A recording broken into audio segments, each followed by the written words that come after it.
Greetings and salutations. I am Karen Rismer. I am currently playing through Pathfinder Kingmaker.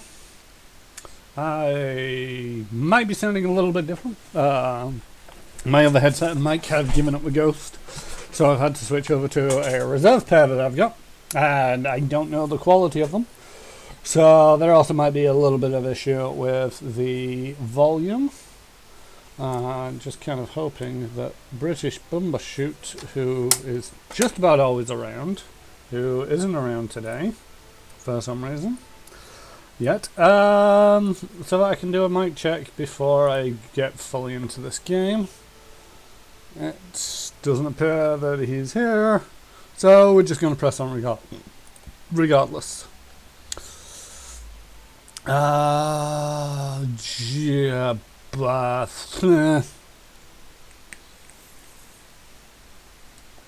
Industrial Parasite, are you actually a person in the chat? Are you watching? Are you there? How's my audio? I just see you in the users in chat. I don't know whether that means you're watching.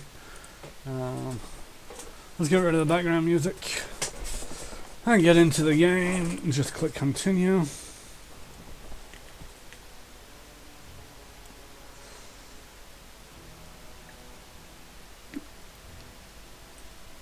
Do do do do do do.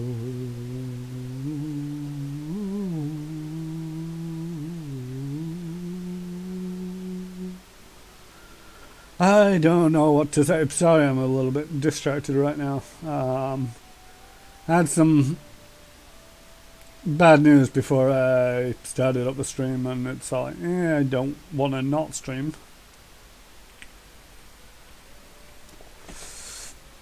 But at the same token, it's a little bit sort of like until things are actually happening. So there was this Lizard Folk village, which is the only place around Candlemere Lake that I haven't checked. And if we just look at this journal, Lost Child, Mommy Dearest confessed that she shouldn't have blamed the witch, irresponsible.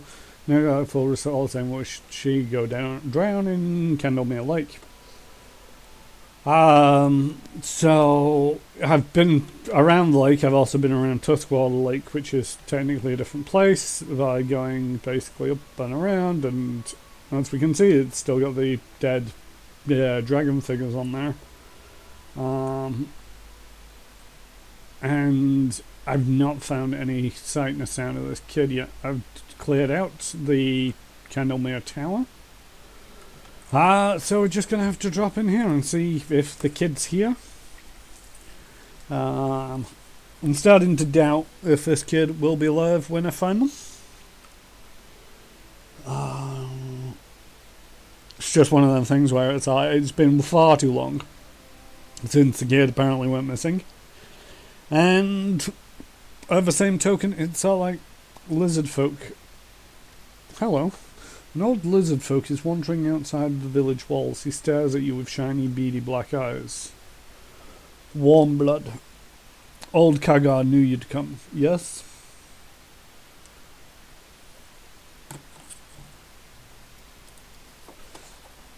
You look for your youngling, yes? He here, alive. Over time, we eat him long ago, but Longtail tribe's gone crazy. Maybe you save him. Maybe not. Maybe too late to save anyone. Yes? So, definitely the kid's here. That was easy enough to answer. Yes, I'm looking for a missing boy. Where is he? Inside village. Alive for now. All old Kagar know. Kagar not go to village in long ago. Who are you? Old Kagar, rattler. Play rattle. Sing songs, tell tales, Kagar know many things. Where tribe come, how live, who win. People without history like wild animal. One day alive, next day dead. Kagar keep memory, tell stories too young. Your words are wise, I know. You know I'm a rattler too. We call it a bard. Will you sing me a song of your tribe? I can sing you one of ours. Bad time for song. Need save tribe now. Then can sing. Tell me about your tribe. Lots to tell about Longtail tribe. Old tribe. Warmbloods not come yet. When Longtails built a great empire, yes, Warmbloods come and go without trace, while Longtails stay here as long as moon rises in skies. Tales tell so. That's what Karga sing to tribe. If tell truth, Longtail's small tribe. Wage war with thickskins for long time, rarely won. If not make peace with warmbloods, if not learn their language and buy their sharp iron, maybe tribe died long ago, yes?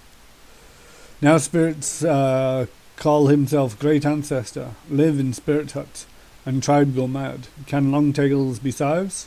Karga not know. You seem unhappy. Is something wrong? Around a dozen moon ago, on Forbidden Island in middle Candlemere Lake, bright light appeared.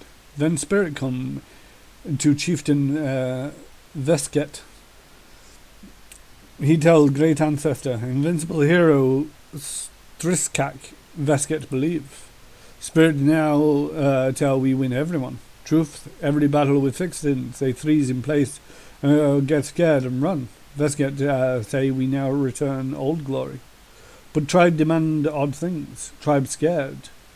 But spirit demand odd things, tribe scared, not understand. All Karga think that not ancestor, that evil spirit.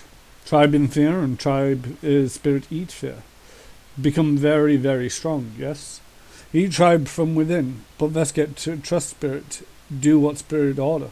And tribe afraid to listen, but listen to chieftain.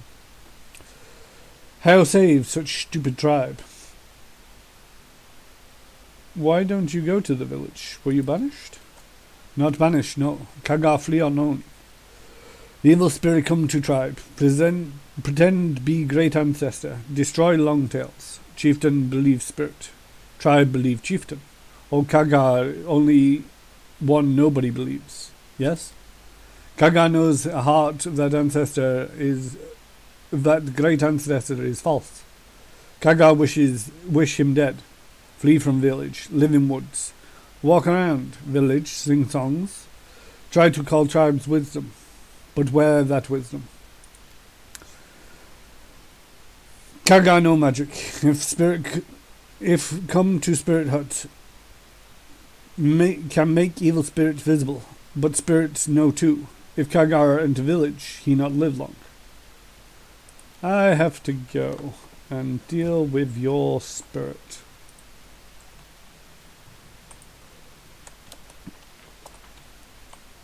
It's very green on the map. All according to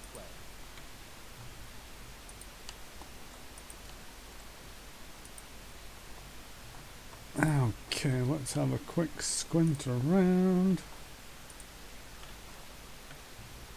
Great monitor lizard. Keep your eyes open. You can go a little bit forward, you go a little bit back. You stay there. Let's see how terrible this thing is. Dead. I shall end this suffering. Yeah, it's not difficult. It took a 2 on my die to hit.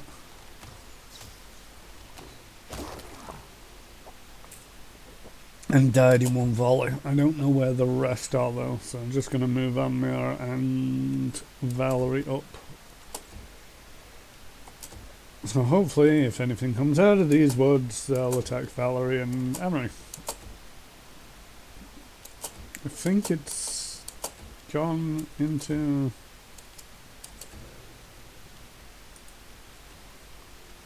They dropped them off the top of the initiative tracker. There we go.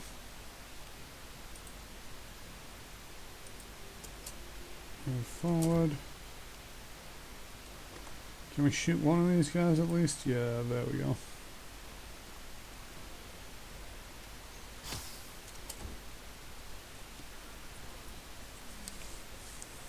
Hopefully this isn't terrible things. I mean, We've got to hit Valerie first. We can't hit without a critical hit. So let's move in.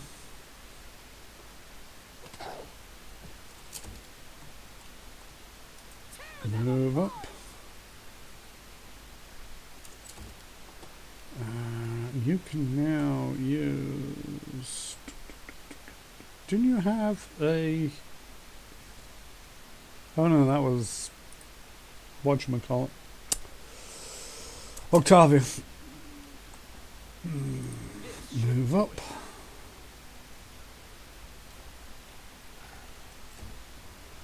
Valerie. Tristane. Tristane still can't hit anything. Let's try and take out another one of these monitor lizards.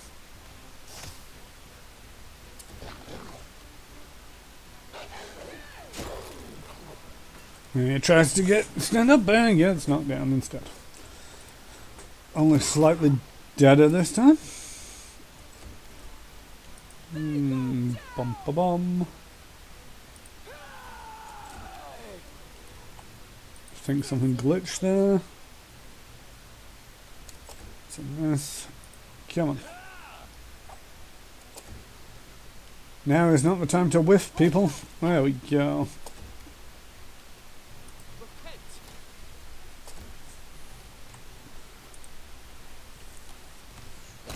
Bum bum bum. Alright, skin them all, loot them all. There's a plant over here. In due time. There's a fence around this villager. We crossed the river. Oh no, look, it stopped. What's that? So way in through broken fence. This feels very much like the bandit lair, the stag lord's lair, as it were. What have we got? We're giant poisonous and giant graders. Let's take out the poisonous one. Alright, that was easy enough. Let's take out a different one. That was easy enough. God, he really is a killer.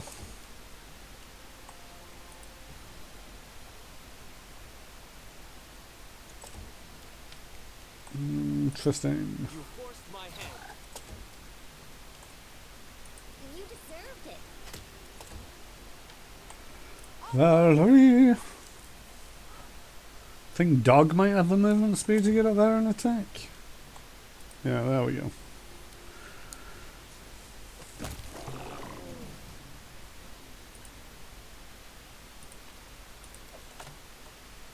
Bum, bum, bum. I'm getting notifications on my phone. I shouldn't really be paying attention to them because I'm gaming, but like I said at the top of the stream, bad things happening. As it should be. So I just want to double check that nothing else is going wrong. Very quiet stream today. I believe I told people that I was streaming.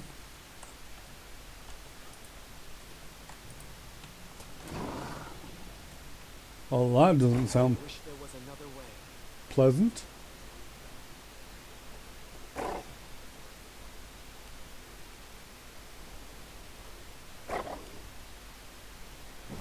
Oh, it's dog that got attacked. Okay. Right, these are very bad. Try to make this swift.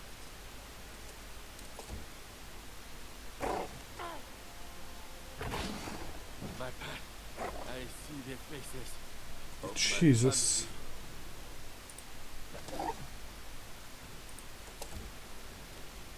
Amory, let's have a rage and a move up and kill this thing.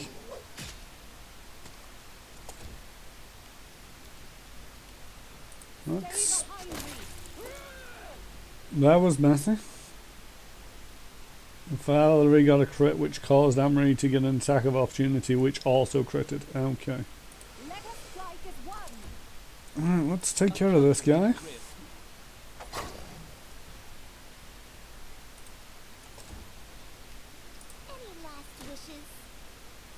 Let's move back just a little bit.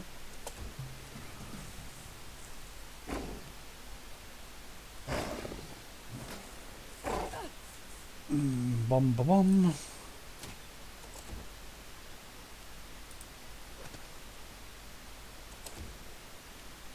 I did not expect anything this Dark.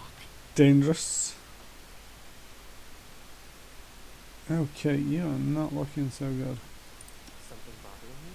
And neither's dog, I don't think. Your dog's got some ability damage. I don't know where his other -2 dex is coming from. I read quickly.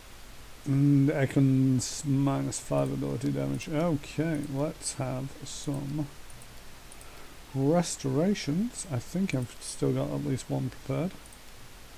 On Ekunda.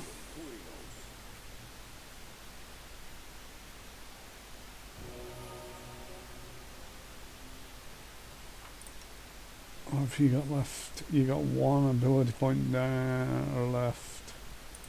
And you've got 2. Gonna give it to Ekunda because it's at least gonna bump him up. It bumped both of them up.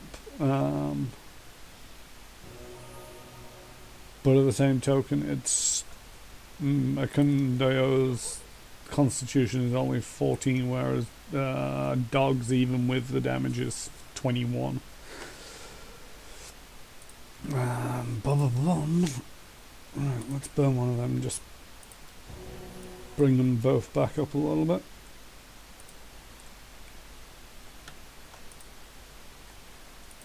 You see that? A trivial matter. A cloak of shadows. Don't I already have a cloak of shadows? I do already have a cloak of shadows. I bought a cloak of shadows, which is most annoying, seeing as how it's like, I bought a cloak of shadows. You managed to get one from random loot on the floor. And it's like, well,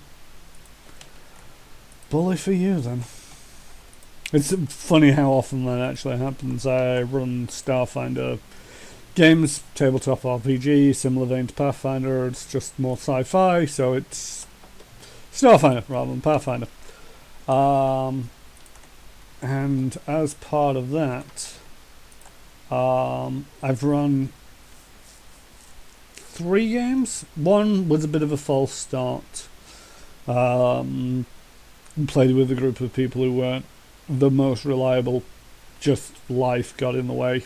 And so that game ended, but one of the players went out, they spent a lot of money on purchasing an item, and then saw like 2 or 3 sessions after purchasing that item, it just so happened to come up as random loot. And it is funny how often that happens. It has happened at least once every single campaign that I have done, where a player goes out, buys something just ridiculously high priced for what it is, for their current level, and it's like, yep, here's one for free. And the economy in Starfinder is very consumerist, so it's very cheaper to buy things, but there's very little resale value. A group of warlike lizard folk guard the village gates. Noticing you, they raise their weapons. Halt, Warmblood. Why come? Friend or foe? War or peace? What is this place? This village of Longtail tribe. Been here long, long ago, since Warmbloods were wild, and before, when Warmbloods were tiny like mice, and before, when no Warmbloods were here at all. Even then, Longtail village stood here, yes. Tell me about your tribe. Longtails are ancient tribe. Once owned all of woods, all swamp, from big water to high mountain. Now changed, Warmbloods everywhere. Tribe became small, but we ancient, we wise. We know that who once came must once go. We not fight, why war? Century or two, and you die out yourselves. Longtail's wise, yes. We speak warm blood tongue. We trade, we not eat warm bloods, unless we need. But thick-skinned tribe not like us. They not speak to warm bloods. They just fight. They want to make great empire again. Beware thick-skins. The strong warriors... They strong warriors, though weak in head. There is a human child in your village. I came to trade for his release. Trade good, but child, warm blood needs speak to Chieftain Vesket. He decide. We show way. Lizard folk King Vesket, a sturdy lizard folk, is waiting for you in a hut. He is a head taller than the rest of his tribe, and his well-muscled body is covered in scars, displaying the experience of countless battles. It isn't easy to read the lizard folk body language, but his shallow breathing and jerky movements are consistent with deep exhaustion. It's possible the chieftain hasn't gotten a good night's sleep in a long while. What's that? Warm blood? Why you come? Vesket not call for you? Why you here? Tell, quick. Your tribe is holding a human child. I came to take him back. You can't take you can't take warm blood youngling. Great Skiskakar claimed youngling for himself. You no anger Skiskakar. Bum ba bum.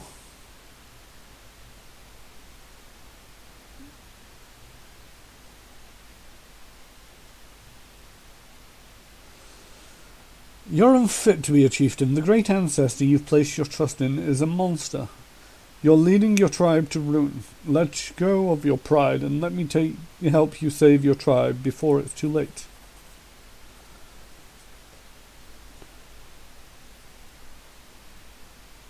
You are wrong about great ancestor, but Chieftain Vesket submits. The youngling is in spirit hut with great ancestor.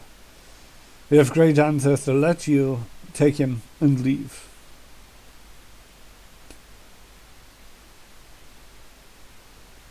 I'll go to the spirit hut and talk to this great ancestor of yours. This could go very badly.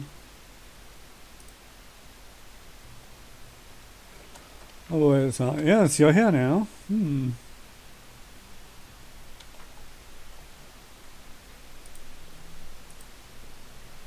Curious. The sound of this giant drum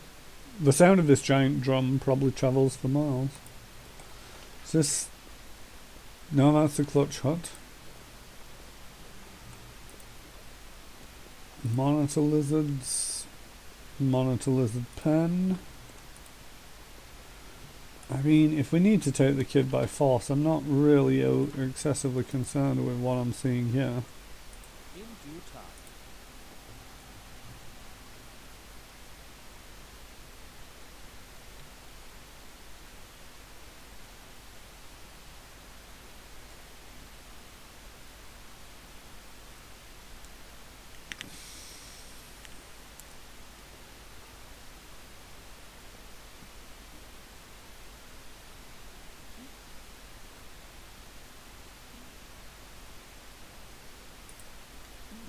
Two lizard folk stand near a small garden, arguing fiercely as they wave their hands and lash the ground with their tails. What you say is stupid. Any fool understand it, even Warmblood. The lizard folk points at you with this talon finger. Hey you, Warmblood, come here and tell this bonehead I speak truth. What are you two arguing about? We two, Talas and Shalur, made God, good God. Lots heal herb. Then great ancestor come. Tell us root out all heal herb and plant dope weed instead. How can that be? Disobey the ancestor is wrong. Ancestor must be respected. Ancestor wise, knows better. We like small children.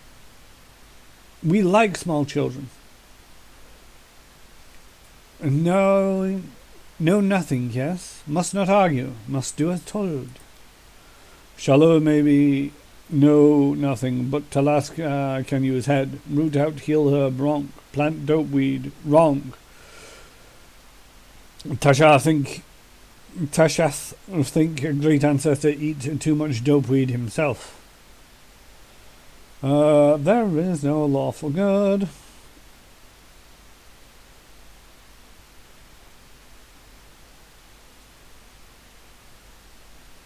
Tashar is right.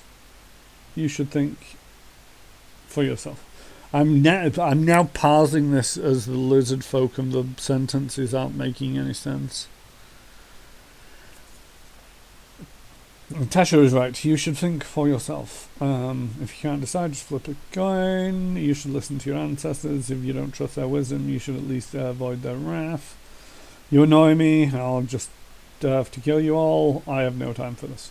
I'm going to go with Tashath is right. You should think for yourself. See, yes, if Ancestor go jump from Big Rock, you obey him too. Ancestor not planted this garden. It's not up to him what we do with it.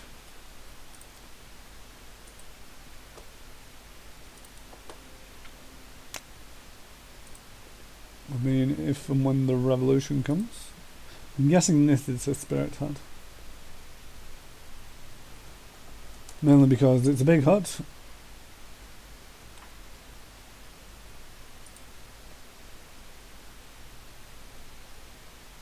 All according to plan. I don't like...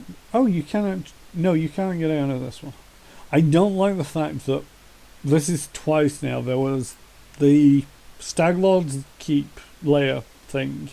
And this one where it's like you can enter by the gap in the fence. You can't leave by the gap in the fence. I can't think why anybody would want to enter this place via the gap in the fence. I mean, having come in through the front door,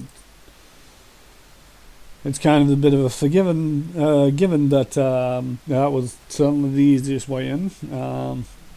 Might not have been if I wasn't so diplomatic, but yeah.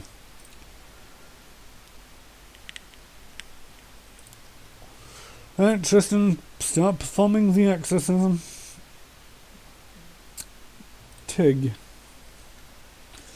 A young boy stands in the middle of the hut. He's pale and his eyes are wide and frantic, but when he opens his mouth, a much older voice emerges, confident and derisive. You can all read it, it's on screen right now. Kneel before your great ancestor, mortals, or I'll punish you. The child bursts into spooky laughter. All right, enough games. I understand you're here to take the boy. Who or what exactly am I talking to? You can call me Count Shimmerglow, your excellence to my friends. I own this village and all these foolish lizards. You won't want to get on my bad side.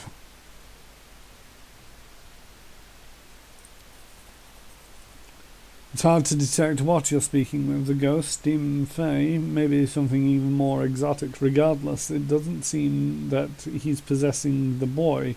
It's more likely that he's standing near the boy, invisible, and controlling the boy telepathically. Ah yes, what could I be? A mystery, a secret, a delightful charade. Ha ha ha! It's enough for you to know I'm not the last one at the court of a particular...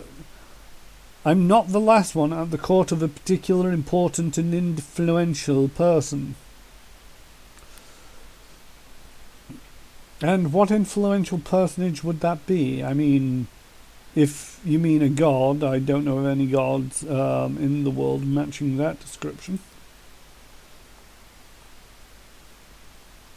What makes you think your patron is my patron is of your world?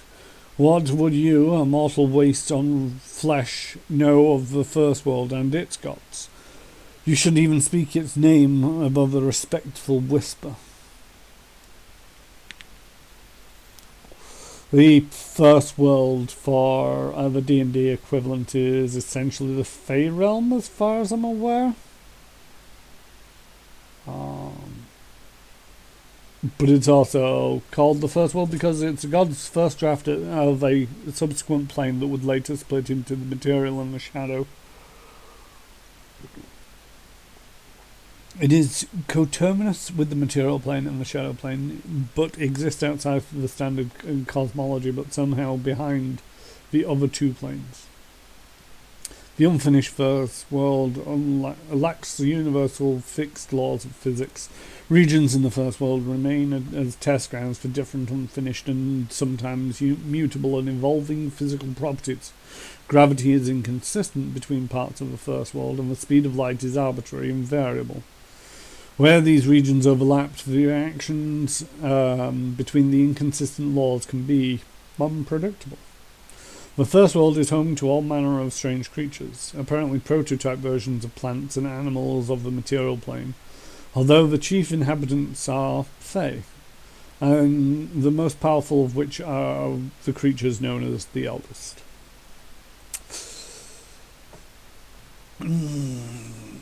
What are you doing here? Enjoying myself? These gullible lizards obey my every word, and I do my best to make their lives a living hell so I can feed on fear, pain, and shame. All the most delectable emotions. What do you need with this child?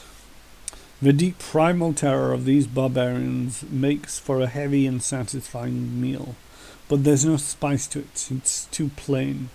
You see, I'm a connoisseur by nature. Sometimes I yearn for something sweet, something tender. And this child's fear makes for just such a delightful dessert.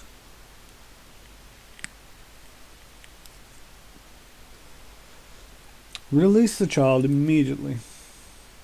You really are an unpleasant guest, you know. An inspiring speech of yours to the chieftain has alleviated most of the tribe's fears, and now you want to take even my final delicacy from me? Humans. All right, I suppose there's still a chance to settle this peacefully. The boy was just a whim. I don't mind parting with him so long as you provide me something more valuable in return. Say, an old lizard folk, a rattler they call him. He walks outside of the village regularly. Bring him here, alive, and I'll release the child.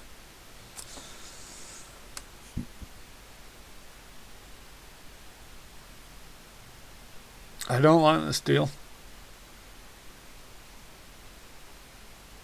I have a bad feeling that that kid's neck is going to snap like a twig if I say this one, but at the same token, it's all I don't.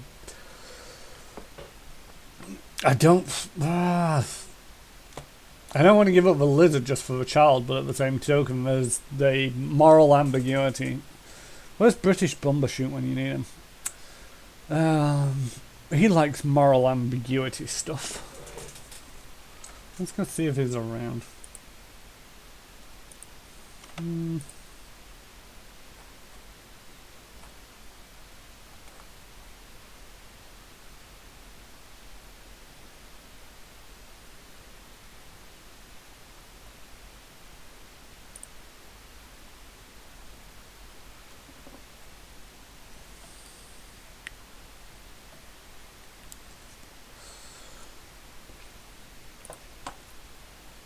No, he's still not around.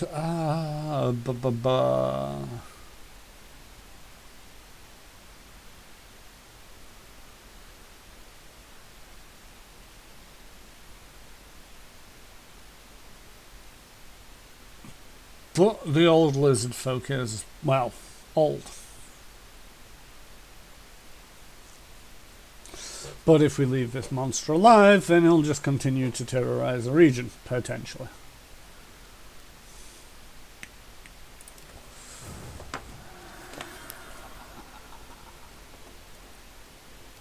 Count Shimmerglow. Can I charge? Yes, I can. Can I rage as part of that? Yes, I can. Candia. Yeah, I think this is one of them. I'm mentioning in my previous stream that it was like there's been a lot of difficult challenges that I've not been able to So it's come to deal this. with because of just my characters or my group's level. And one of the things is it's all like it felt like I'd done certain things out of order. And this is a prime example of one of those where it's like I've come in. This thing is supposed to be big, bad, and scary. Yes, shield, get over yourself. Do a full volley. So yeah, the thing is supposed to be big, bad, and dangerous, and well, apart from me not being able to hit. Immune to lightning damage. Probably just a will-o'-the-wisp. Of course, it would help if one of you could just hit this thing. Why is this suddenly so difficult? Flanking, outflank. Oh, you're fighting defensively. It's got a 31.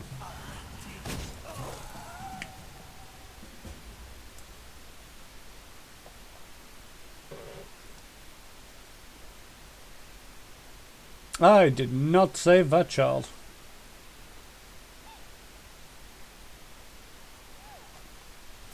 I am defeated, but I still have the strength enough to take the boy with me. So that's the terrible, terrible thing. I want that honey. Follow my lead. I know it's petty and trivial right now. I did have the feeling that the kid would die. It's not good. You hear a loud altercation from the street. In the middle of the village, Kagov the Rattler and Chieftain Vesket are yelling at each other. You don't understand, Bonehead. There is no Skishka. Evil spirit trick you and you believe like stupid child. You almost destroy whole tribe. Siska lead Longtails to victory. We conquer all and all be scared of us. Just a little more, I'll capture all lands, build great empire, like old times, like your song tells, from big water to high mountain. Traitor, you work with Warmblood to kill great ancestor. Never forget, revenge, revenge! Guide my hand. Yeah, I have a feeling that might be coming. Let's take out the king.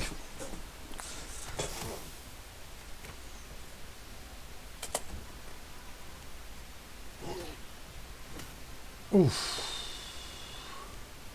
It's a little bit rough.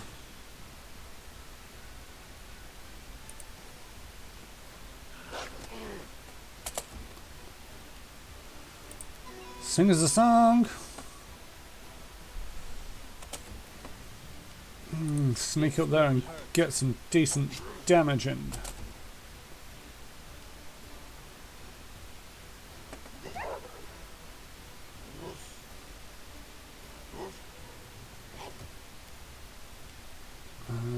Let's have... Oh, you're still fatigued.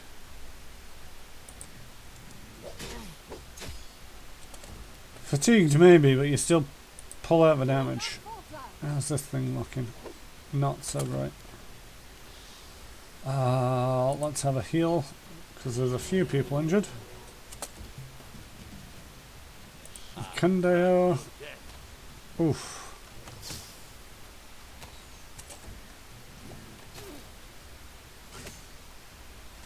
I mean, that guy can hit.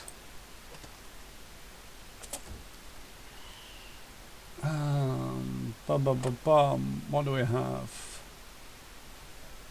Nope, not gonna help. Nope, not gonna help. Flare burst. All creatures within a 10-foot burst.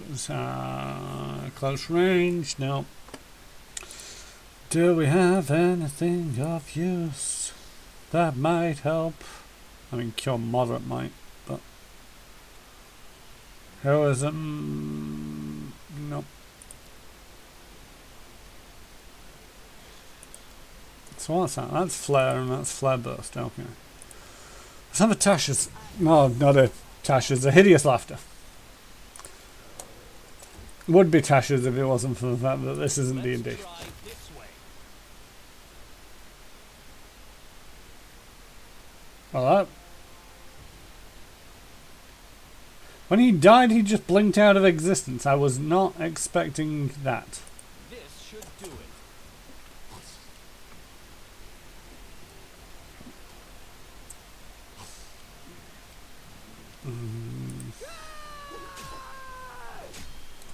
There we go. Valerie can do some damage. Amory can do some damage. Then Valerie does some damage. Tristane. My hand. Miss as usual. Ekundo take out that other sentinel. Just because it's not in melee range, and that makes it slightly easier to murder the things. Ah, dog, come on. Get with the program. Everybody get with the program. Come on. There we go.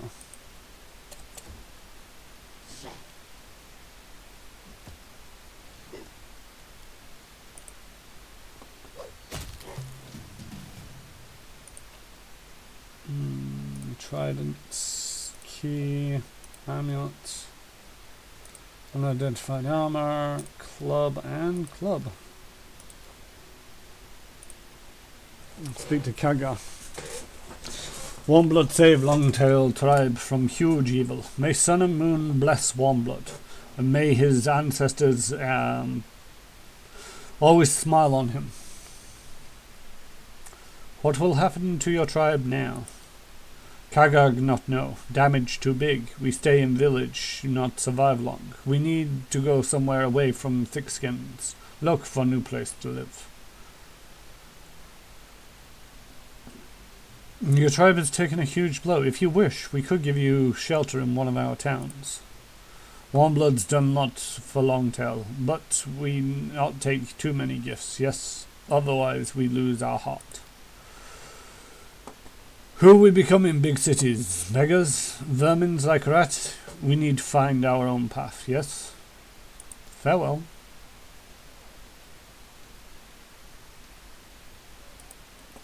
Then I'll jump up and leave all at once. I saw that we got a key. Okay.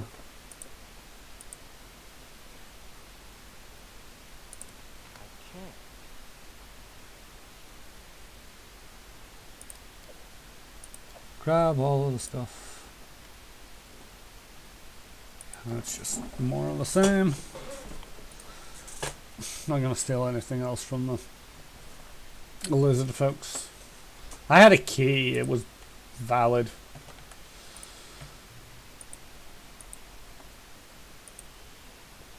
So the kid didn't make it. In due time. Bit of a shame. But I did, I stand by my justification, as evil as it may sound, that, at the end of the day we didn't leave the greater evil running around the countryside with a tribe of village folk. I think that's probably the quickest I've ever started a stream and completed what I was going to say that I would complete in the stream. I don't actually, just clings for dead man's eyes. I don't know what that's about. I have this just reward, that's a thing. I mean, I could do... I can't do that one because I have no idea where the press is. But prove your worth, investigate the desk, and sorrow flow I can probably do. And maybe this errand around Mud Ball.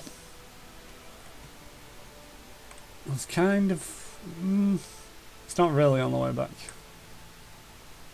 But actually it kind of is if we go that way. Alright, let's go there. Time to search for the spot to rest. Kandeo, I expected better of you. Would you like to rest? Yes, I would. Yep, everything is sorted. Begin resting. Your sword is so heavy. Maybe you should carry a smaller weapon and wear more serious armor. Yeah, right. Why do I need armor? My enemies can barely raise their hands before they fall on the ground. That wouldn't be so easy if I was swinging a toothpick.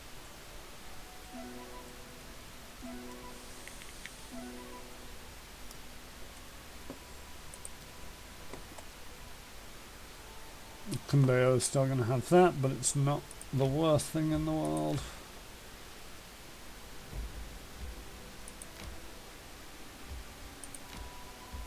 Into this location, why not? Let's see how much of a terrible idea this is.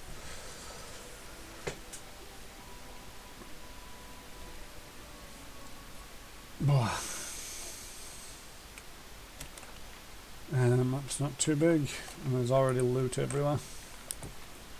That's a big thing. As it should be. Tendriculus. Be on guard. I mean, Cannot hide from me. could you kill it, maybe? Nowhere to run.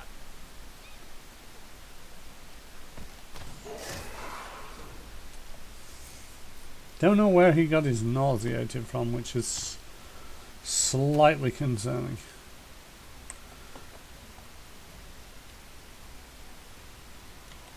Alright. Lindsay, move forward.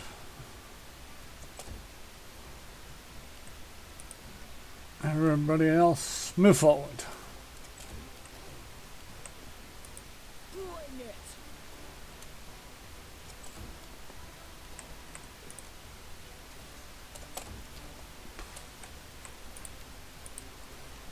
Let's get Valerie up there. Hopefully attract its attention. As with Dog. You deserved it.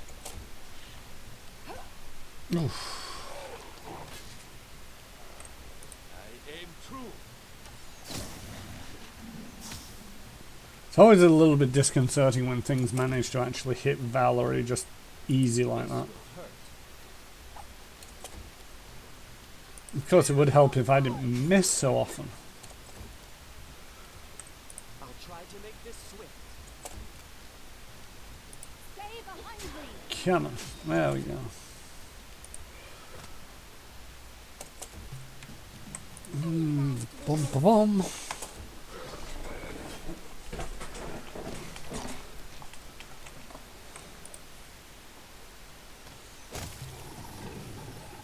Very quiet in my chat channel today. I usually get at least somebody turn up and be like, hey, how's it going?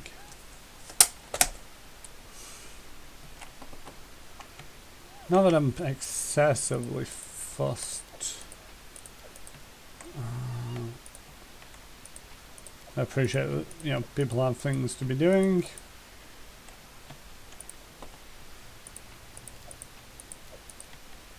Black Rattle Camp.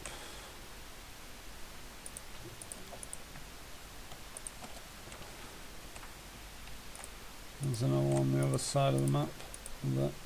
It's on the map. There's a lot of Black Rattle Camp.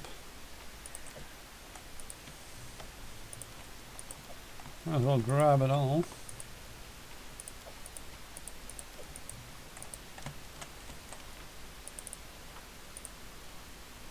Oh, well. You're not Black Rattle Camp.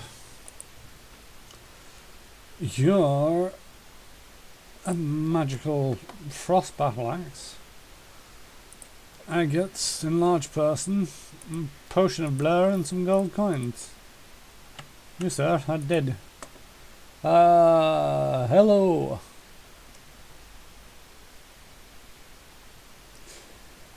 Actually, yeah, you're actually probably one of the few people actually here right now. So, hi.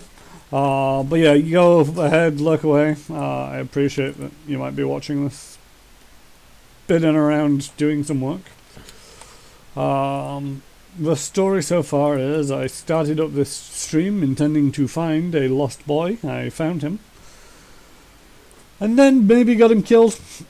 There was a monster controlling him, and I didn't think, and its only suggestion to have the boy released was to basically leave the terrible, terrible entity alive to continue terrorizing everybody. So I decided to expose him for what he was, which was a floating little skull, and then try and kill the skull before anything bad happened.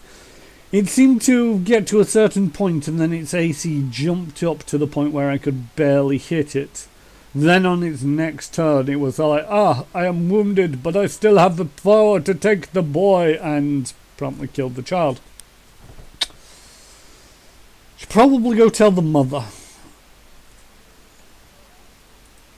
Now, I tell you, it'll be a little bit interesting to see what menu options it gives me for explaining to the mother why the child is dead. The subjects of the Baron pledge their undying loyalty and support. This opportunity should be seized. I didn't assign an advisor. Amory dealt with troubled lands. Community 5, military. Community 2, military 5. Right.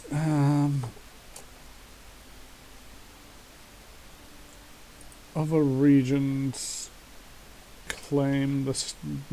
Oh, this is what I'm waiting on. I was like, why haven't I claimed the South Nile marches yet? And it's like, oh wait, yes, I need more BPs.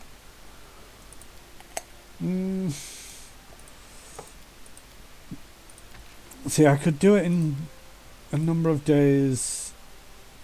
I prefer to do it with Valerie.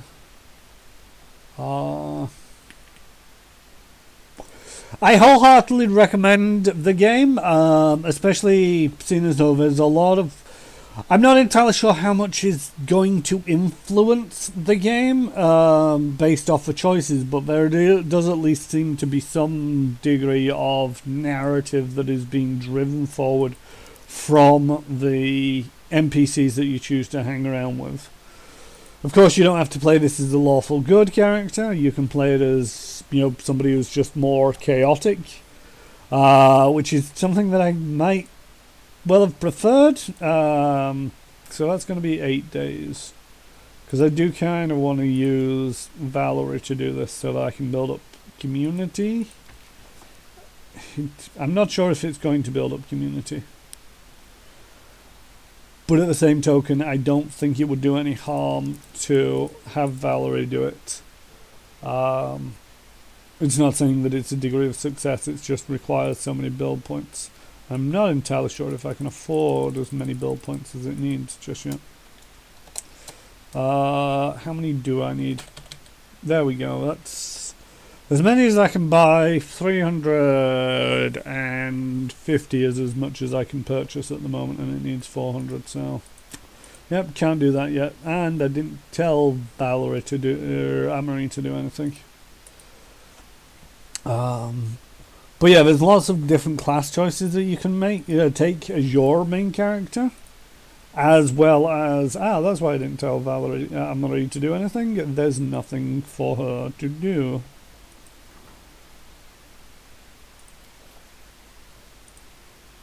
That's a bit annoying. They don't want a barony with the town of Loachingdale. How's it? I am curious to see how much this barony, these stats, and the real-time turn-based strategy game that's going on here. It'd be interesting to see if you do get to king level and just start wandering around with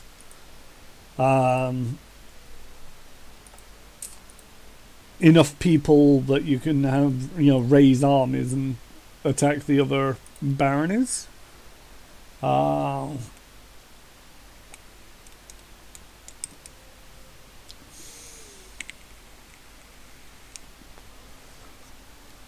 But yeah, and you don't even have to play it in turn-based as I am, which is making it potentially a lot longer game. I don't know.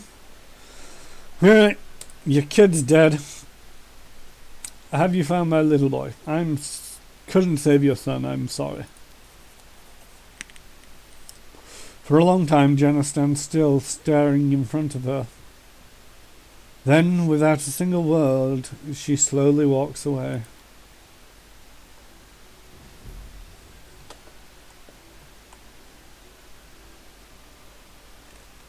What do you mean that's not what we expected? Well, that's not what we expected when we went looking for that missing kid, but that's what the stolen lands are like. Take a step past your fence and you're likely to meet lizard folk, evil spirits, or God knows what else. A paradise for adventures, sure, but why do normal people still live here? Okay. Now, where did this one come from? Oh, that's completed. Ah, da.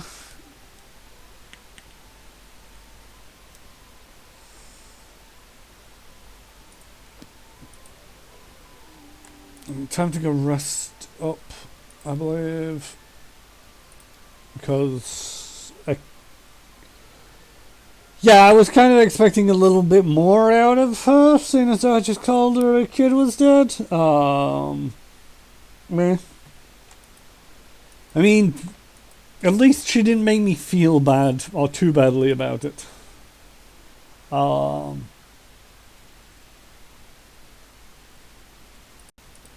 No, it's not that I would have minded that too much, but I don't know. I'm not in the right place for being made to feel bad. I brought some relics here. Take a look. I found stuff. Oh. Until we meet again. How much of this stuff do I... Ooh, I've got a fair amount of stuff that I can get rid of. So let's go take care of that out in the marketplace.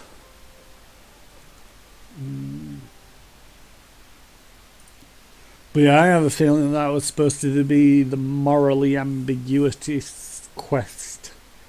Just kind of thrown in there, and it's like save a child but sacrifice the lizard folk. But potentially release a greater evil to leave roaming the lands.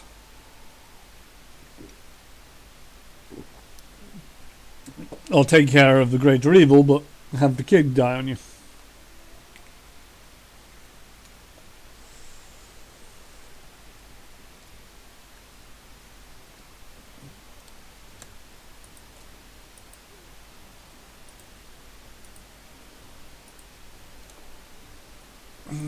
Let's get rid of my junk.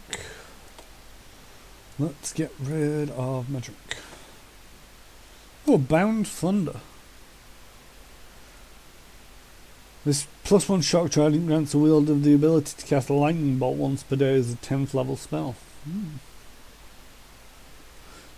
Might keep hold of that one, it's got a name. Frost Battle Axe. I don't think I've got anybody who really suits the Battle Axe. Masterwork short swords. I'm keeping all of that in just in case I want my punch dagger. Again, that's one of them things where it's like I don't really need it, but I think I might keep hold of it just in case I do get somebody. Why is Tristan leveled up? What makes him so special? Just in case I need anybody. Full plate +2 again is one of them where I could possibly keep hold of it.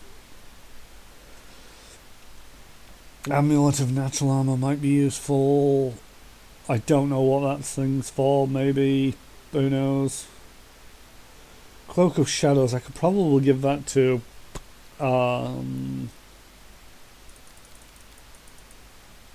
Octavia. Armor's Braces +1, not really much use. Grease, Bane, Bartholomew's Key. Lots of little keys. Rip. Rice. Manticore meat. Sweet syrup. Oysters. Wow, them oysters are expensive. I mean, you kind of expect oysters to be a little bit expensive, but come on. Do we have anything that I want to buy? See, I never know what to buy for these things, because it's like, there's not... If you've ever played Baldur's Gate 2, and I think Baldur's Gate might have had one. I think Baldur's Gate just generally had a few... In Baldur's Gate 2, there was this one merchant who basically was earmarked pretty much from the word go. You met him and could trade with him. And you look down his list and it's all, these are the best items that you're ever going to get. So, where is everybody? Oh, we're close to leveling up. And excuse me. Tristan's already managed it. And yeah, you know, right from the start of the game, you couldn't really get you couldn't afford anything there. But at the same token, it was like, this is a list of items that you're gonna want to buy, and you know that there isn't much point in shopping around other merchants trying to find something better. It was just the nature of that store. And yes, there was one or two people did say have one or two nice items for sale, but if you wanted the best items, they came from this one guy. And because of that, you knew what you were aiming for. Yes, you could buy other things just to boost yourself up a little. You know, you could buy the full plate +1. You could buy some shadow leather armor if you were a rogue or had a rogue that you really wanted on. But at the same token, if you really wanted the very nice stuff, you waited until you could afford something from this guy. This has got a notification on it. Why does it have a notification on it? Projects.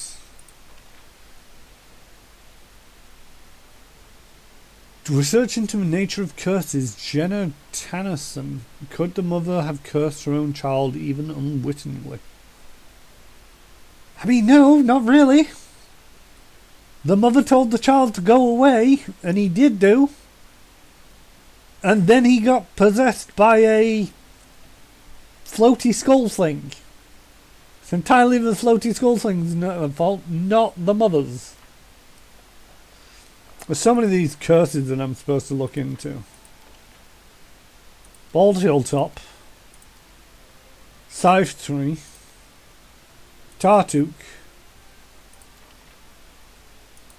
I need to do that at some point to get my economy rank up, which is important. How much is this going to cost? It's not. Okay, cool. Curses Candlemere. Curses Jenna Tennyson. And they all take, 45 days, 60 days to investigate.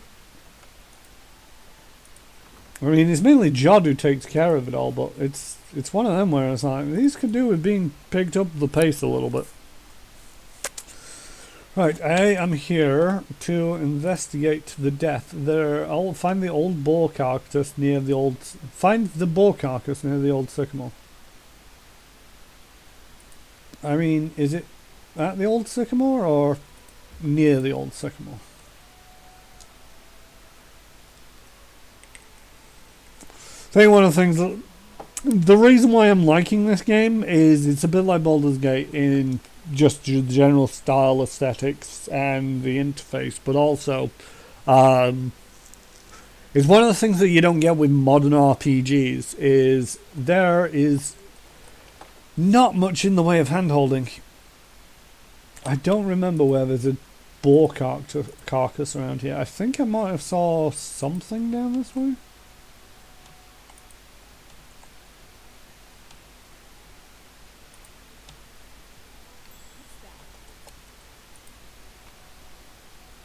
Hello.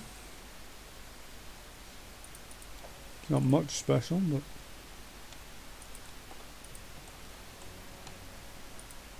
See, this is the thing. I killed just about everything over here. It is finished.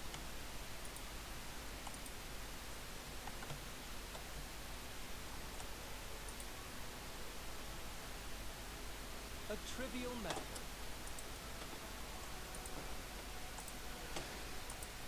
But yeah, the whole not holding your hand so much is... It's a facet that I like. I mean, I can appreciate in some regards, you know,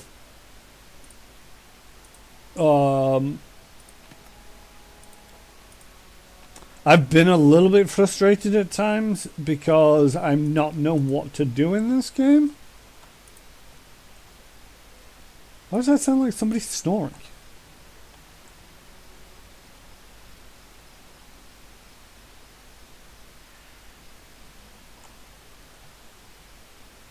They're all dead.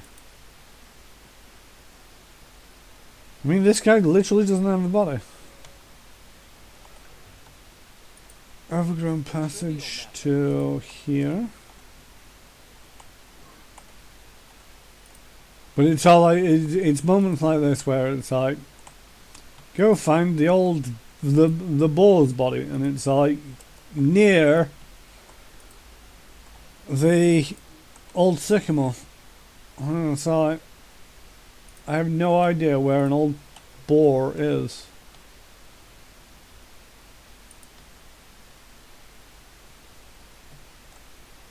I mean, now that I've leveled up a bit, I'm tempted to sleep in this camp, because when you sleep in this camp, the first time that I was here, terrible things happened to me, and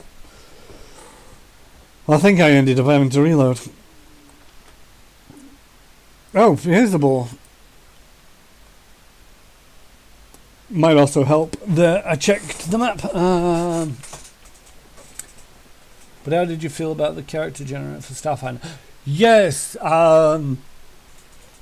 annoyingly, I liked it. I say annoyingly, it's one of them things, it's like, I spend a lot of money on Starfinder. I have all of the books, all of the pawn tokens, all of the dice sets, all of the adventure paths, all of the maps. I also generally play, especially while we've been in lockdown, on Fantasy Grounds. And in Fantasy Grounds, one of the advantages of that is you can buy the modules and, you know, just load everything up from the books rather than having to sit there and key it all in. So, all in total, I've spent quite a bit of money on Starfinder. And one of the things is, it's like, Starfinder doesn't have many good character generators. Even the one that's built into Fantasy Grounds, which is fairly automated and you just drag and drop things in, it doesn't validate your character at all. So you can make mistakes.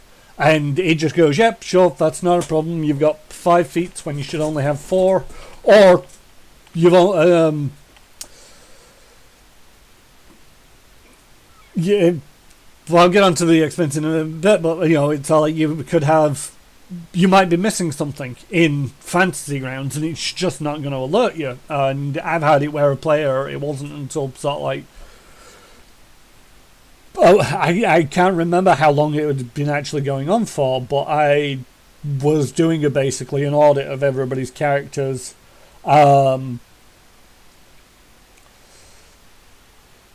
Yeah, I own the PDFs because I buy everything on subscription from Paizo, which is another thing that I'm going to get into. But because it's not validating the characters, I audited my players, because every now and again I like to go through and just double check things, and it's like, he's got one too few feats. So I told him, and it's like, oh, okay. And then he picked this feat, which was really powerful for what it turned out to be. And he could have been playing with this for so long, and it was like, it's a little bit annoying that I've got to sit back and sort of like poke and prod and make sure that things are balanced. I mean, I don't blame myself or the player. It's just one of them things that occasionally happens when you're doing things semi-manually. And you've invited me onto the Hero Labs campaign just to play around with it. And I played around with it, and it's not as intuitive as I would have liked. It took me a little while to figure it out. I looked at it once, and it's like, it's saying I need to add my character's race, but it's not telling me how or where I do that. And I tried clicking a bunch of places, and it just didn't work. But then I figured out their little design quirk, and it's, you just need to click this thing over here, and it brings up a list. And then I started adding in things, and it was really nice that it was all like, okay, you still need to add in this, you still need to add, okay, now that you've made these choices, do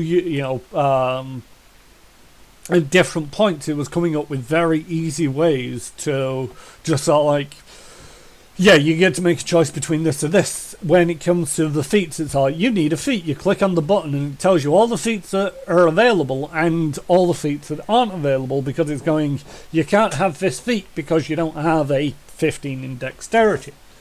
And it's like, that's really freaking useful. It's something that I might look into once we're allowed back out into the world. Maybe. I'm not a big fan of digital at the tabletop, because I've had a few players who'll have their phones out and it's got my character sheet, but you can also see them sort of like skim reading Facebook messages or whatever the hell it was that they were on. And it's like, could you just put the phone down and concentrate on the game? And it's like, but it's my character. And it's like, fine. But at the same token, it is one of the things where it's like, this is annoyingly good. Again, like I say, I'm a little bit hit and miss when it comes to the price of it. Not because it's expensive, or it's not that expensive. It's the fact that it is a subscription.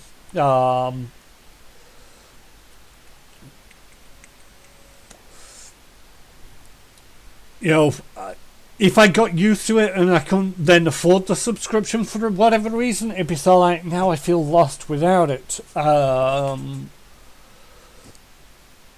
It would be great if there was a way of having a very trimmed down version that didn't have so much of the audio, because the other thing is that it's all like remembering what all of the different conditions do, and you just add it on there and it automatically adjusts the modifiers for the rolls associated with that condition.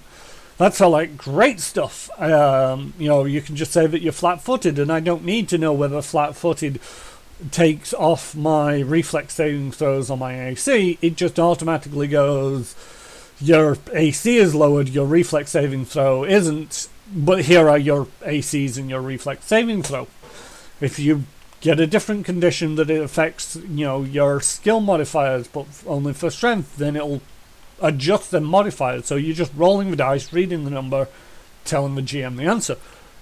It looks fantastic, and I think to a certain degree I would love to have that as a tool at my table. The only problem, like I say, the only two problems that I've got with it is I've had players who just you can't pry them away from their tech. Yes, you could use it and print out their character sheet, and it's like, here you go, here's your character sheet, and insist on everybody printing out their character sheets. Or you could use it offline and just be sort of like, personally generate my character, print it off, turn up to the game with it. The other thing is, it's a subscription, and it's all like, I've not got anything against paying for subscriptions for things. It's one of those things where it's all like, I totally understand it. Because at the end of the day, Hero Labs, if it was just a flat fee, that would be great. But then what's a flat fee going to be, and where are they then going to get their money when they run out of customers because they've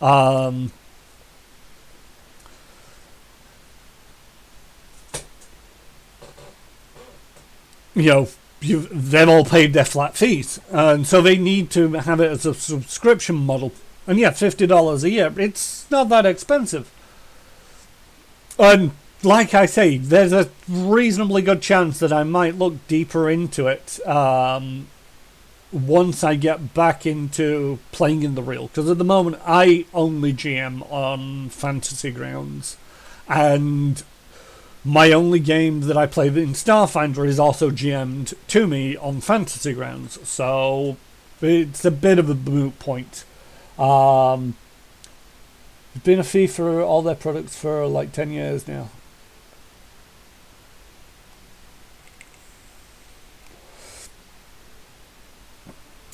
Yeah, this is the thing. I don't like tech at my tabletop. Oh no, I totally get you, because if you listen to me and the way that I talk about Fantasy Grounds, it can often sound like I'm trying to sell Fantasy Grounds so hard. Because one of the things about Fantasy Grounds is I mentioned that I've invested a lot into Starfinder. I've got all the books and I've got most of the modules on Fantasy Grounds. One of the things is I buy the books and the APs and most of the printed, the books on subscription from Paizo directly. One of the main reasons I do this is because as soon as they ship it, you get a free copy of the PDF to go with it. That then means that when it comes to Fantasy Grounds, you link your Paizo account to Fantasy Grounds, much like I believe you'd have to do for Hero Lab. Sync in your purchases, and then you get a discount on Fantasy Grounds, which stacks on top of any sales that they have going on. For an adventure pass, if you go to Fantasy Grounds directly, I think it costs $22. When it comes to buying a adventure pass that you have the PDF of, and you wait until the adventure path is on sale, you will pay $3. And that's it. And the thing about Fantasy Grounds that I like over other models is you have the choice. When I went to purchase my master license, you've got a choice. You can either spend $100 up front and you own the ultimate license.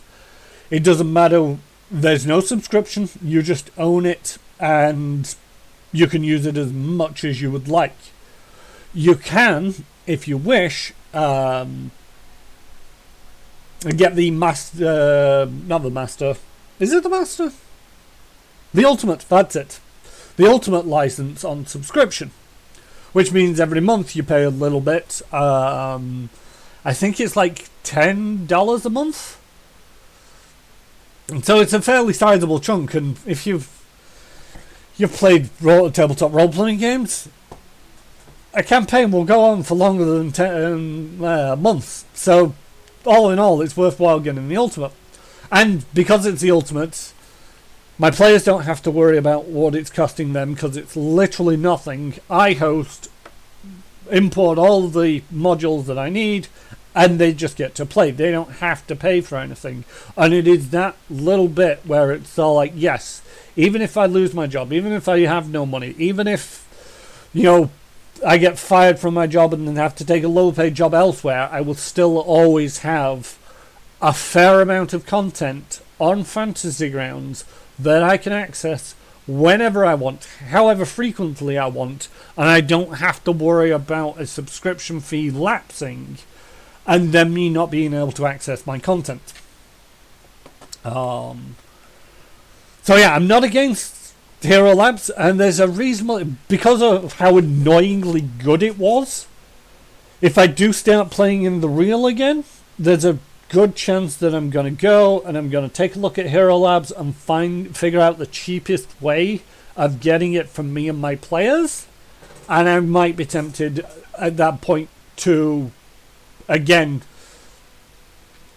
invest and set up a subscription for that.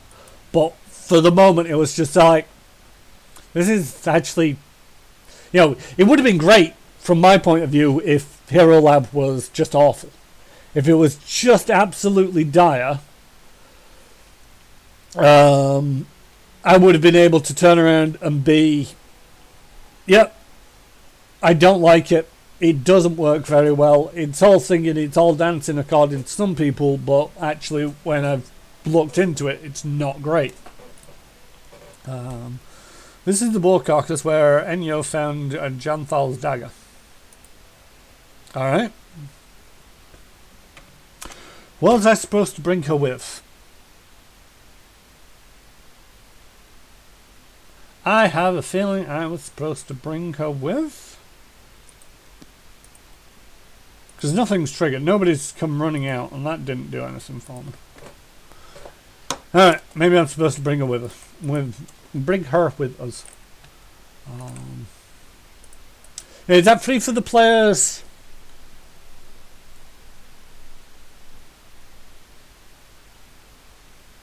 Yeah, that's precisely it. It's one of the reasons why I would never feel bad about never paying for Roll20. Is, yes, it's okay. Yes, it's very adaptable, and I'm sure that you can do a lot with it, but Roll20 for me has just got some annoying little quirks in there that just I can't get past, and it's not great. So I have no hard feelings about not paying for it, and if they turned it into a pay-only model where you had to pay something just to be able to use it, I'd very happily just walk away. I don't think that they could, because there's a lot of different virtual tabletops on the market. And if it wasn't for Roll20 being free and being popular, I don't think it would be as successful. If they said everybody's got to pay for it, I see it tanking right away. Because there's alternatives out there. It's why I got into Fantasy Grounds. I mean, this was like 3 or 4 years ago now, so I didn't do much in the way of research. I'd heard of Fantasy Grounds, I dabbled in Roll20, and I started I was going to start GMing this Starfinder game. And it was all, yeah, I want to do this. And then digging through Roll20 and purchasing things, it's all like they got nothing for Starfinder.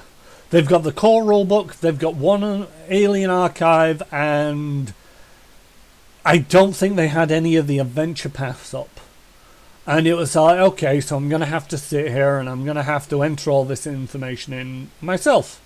And I did this for an entire weekend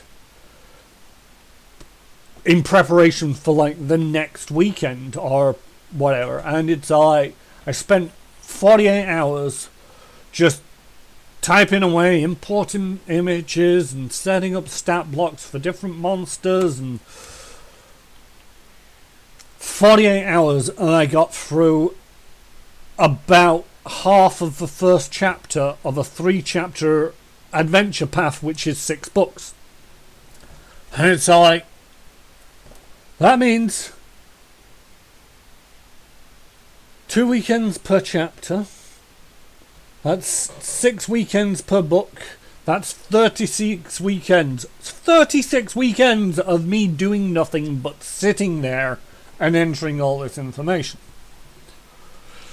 Then there was also the fact that there was a little bit of controversy with Roll20 at the time, which is another thing where it's like, should I just invest in and buy some stuff for Roll20?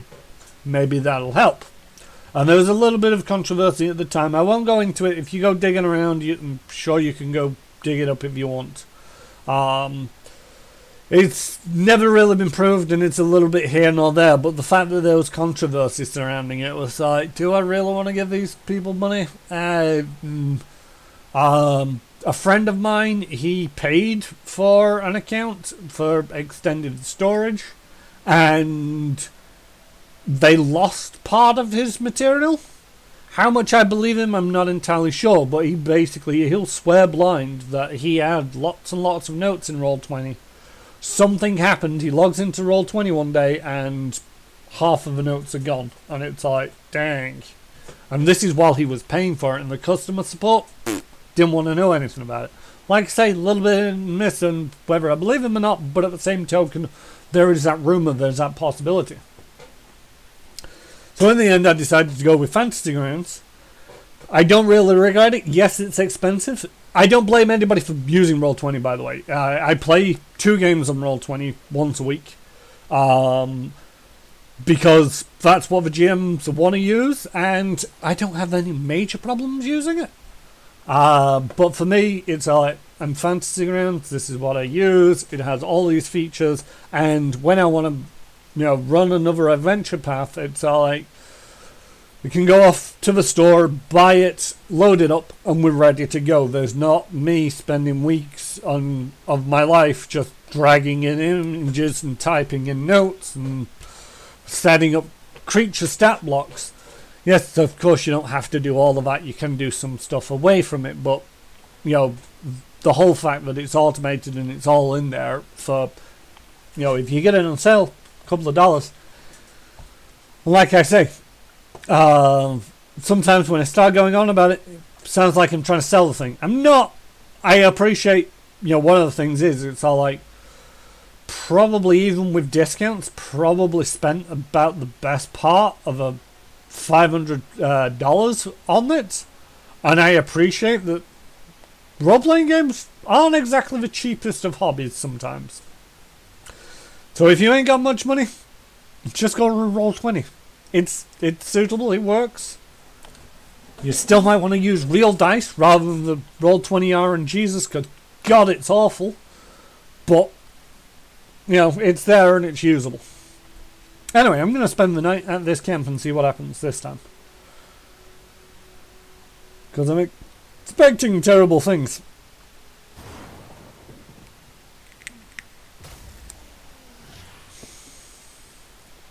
Oh look, terrible things. Your fear tastes so delicious. See, this is another Viscount.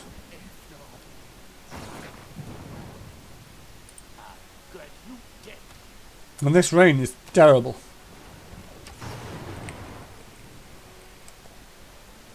The one-time fee for adding each mod for Starfinder. So you have 2 Starfinder mods. Starfinder Game and Character Operations Manual. And that was $37.98. It says I never lose those, but they stay on my account forever, but it's $24 for every 6 months. Yeah, that's the other thing that I'm slightly hit and miss about, because one of the things is Paranormal Investigator is a theme that you can have, but it only comes from the Signal of Screams adventure path. Is that in there if you've only bought Starfinder Game and the Character Operations Manual? Now it very well might be, because there are little things that they could add in, and that would actually also help justify the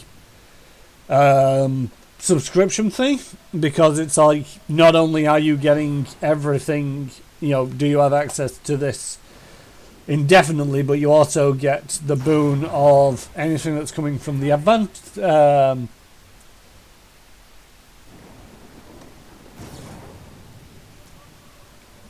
from anything from the adventure paths, because there's a lot in the adventure paths. I mean, I mentioned the one theme. I will have to dig out that link again. Actually, it's about halfway through my stream. I am gonna take a break, and I will dig that out while we're on break and give it a quick squint and just double check, because I can't remember whether I saw it or not. I'll have to double check. But I'll let you know. Anyway, I'm put the game on pause, turn on the background music, and change over to the Be Right Back.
And I'm back.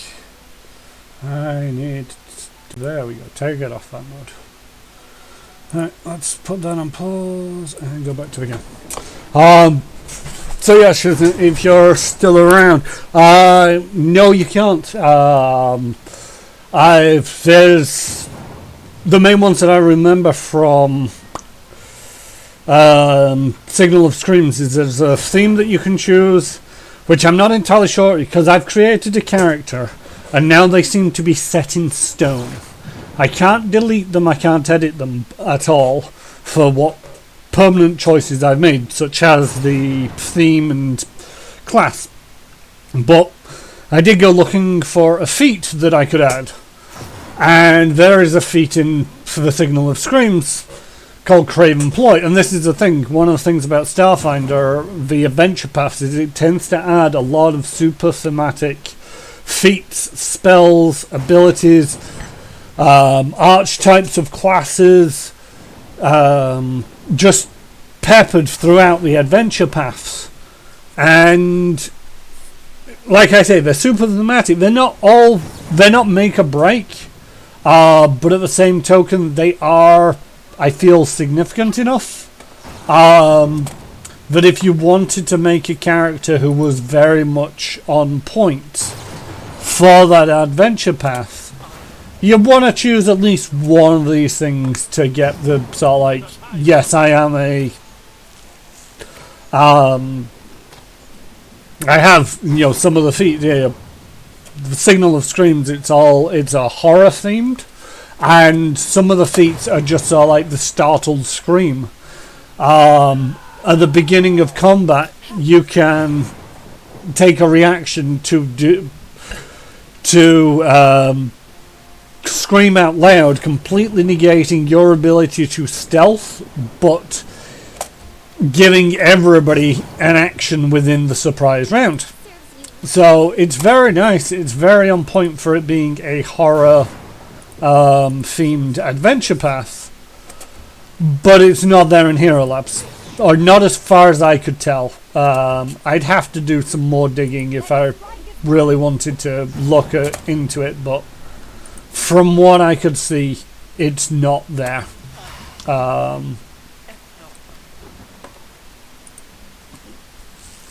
again, I don't know whether, because one of the things about Fantasy Grounds is if something is ever not there, you can, just as a GM, just as a player, add these things in by hand. You can go onto your abilities screen where it stores the feats, right click in it,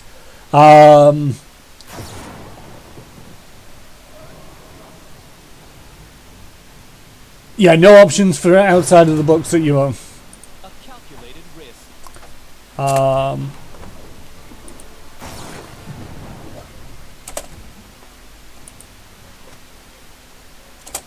But yeah, Fantasy Grounds, you can anybody can right click on it and say add a feat, give it a name, give it a description, and because it isn't 100% automated, you don't have to do anything complicated behind the scenes to make it work. It's just, you can now run 40 feet rather than 30 feet. You just need to remember when you're moving your little token around, it's 40 feet, not 30. This rain is really killing this combat, but luckily they're not having a very good job at attacking me. Or scaring me either. But this guy can usually hit anything and he's rolling 18s.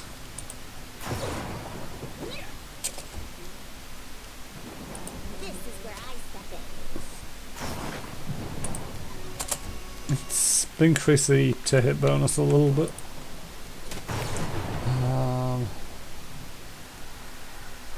Okay, so yeah, that's... Again, it's one of them where it's all like... It's nice that you can add in homebrew stuff. Ooh, a diamond. And Yeah, by all means, it's not the worst thing in the world to have to add in the occasional feat, the occasional ability based off player wishes. And occasionally I've actually had to do that in Fantasy Grounds where a player's wanted, a feat from a book that I don't yet own. It's not on sale at the moment, so I don't really want to buy it just for the sake of one feat. So I'll just add it in by hand. Again, it's not something that would totally turn me off from Hero Lab. But it would have been a nice thing to see if, as you're paying for the annual subscription, it's like just the little bits. Because it's not, I say that it puts something in per adventure path. It's probably at most like 2 or 3 choices, or meaningful choices. 2 or 3 pages, of meaningful choices. Now let's go to the front. I'm going to pick up the undead elven lady, forget her name, Jariel? Well, let's manage my kingdom affairs, make sure I'm not missing anything. Stats, nope, not got more money yet. That's a herbalist. That requires Jubiliost, who is busy for 3 days. Busy for 6 days. And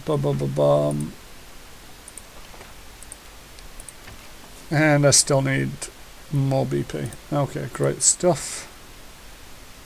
Cancel that. Close that.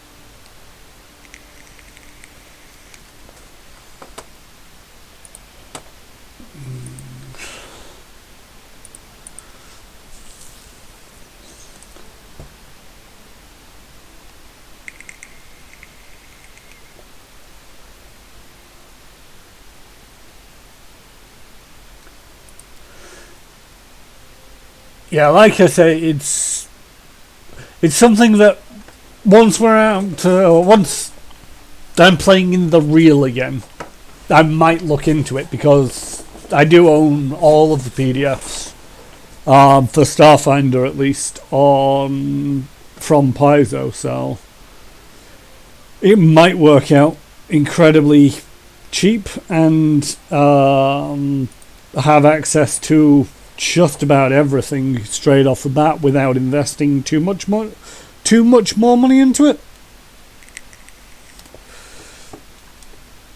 I'm trying to level up. What is she called?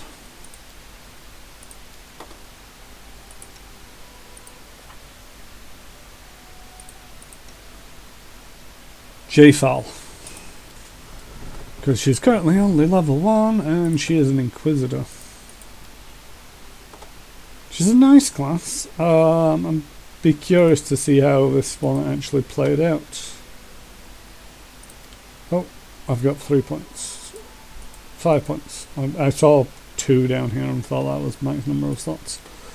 Our spells. Yeah, Divine Favor, Inflict Wounds. You're closely surrounded by an invisible barrier, +1 AC, +1 resistance bonus on saves per round per level. Any creature that strikes you within is stunned for 1 round, will negate. Once the field has stunned an opponent, the spell is discharged. It's not too bad. I'll take it.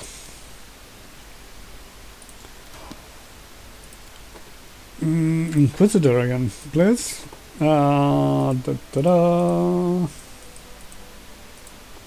is the only problem with not taking out some of these people in rotation, is you completely have to level them up from level 1, and I think I'm about level 7 now. There is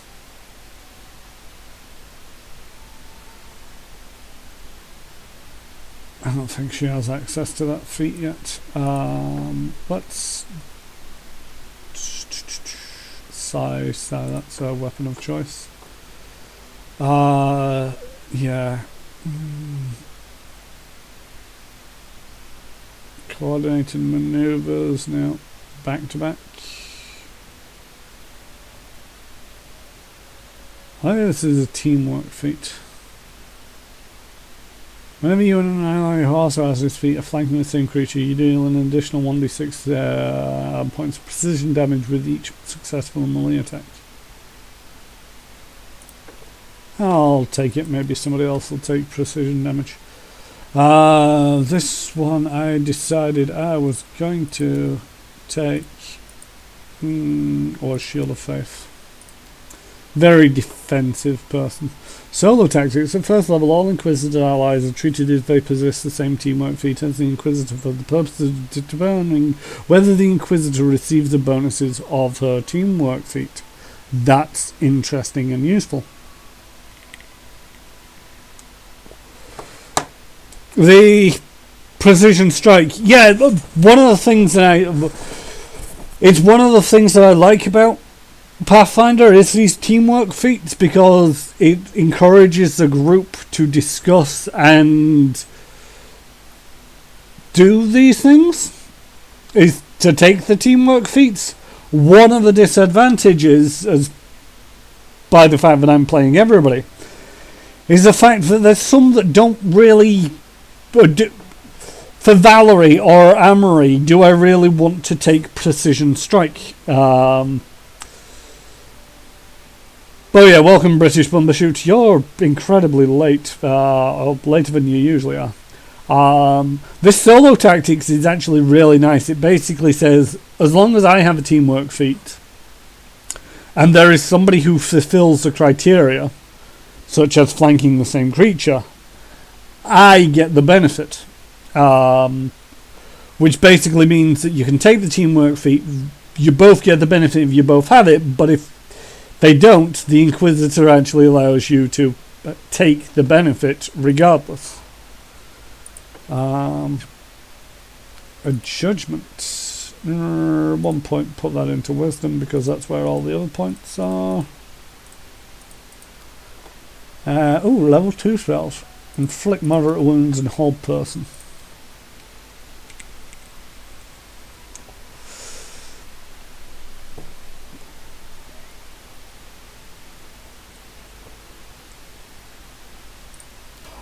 Yeah, I did notice that you weren't in work today. But how long are you on leave? I didn't actually realise you were on leave until... oh, by the way, your out of office reply is wrong, by the way. It says that you're on leave until October, and it's like... You've either just forgotten to update that message since the last time you took leave, or you're taking a sabbatical for the entire year. I'd be impressed either way.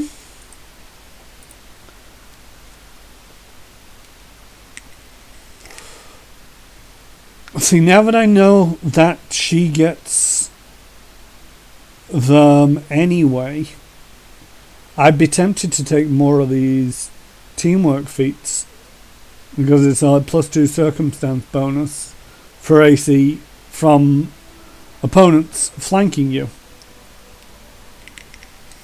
as long as you're adjacent to an ally.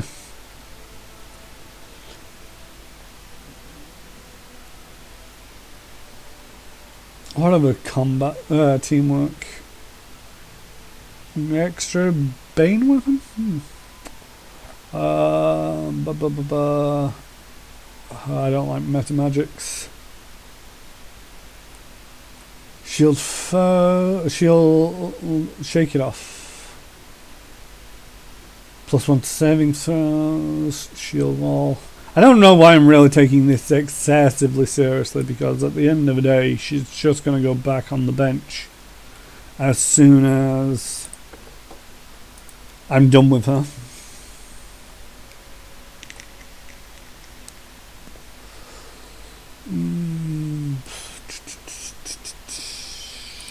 It's taking invisibility, that's a nice one. Just allows people to get exactly where you need them. Inquisitor 6. 5 more skill points.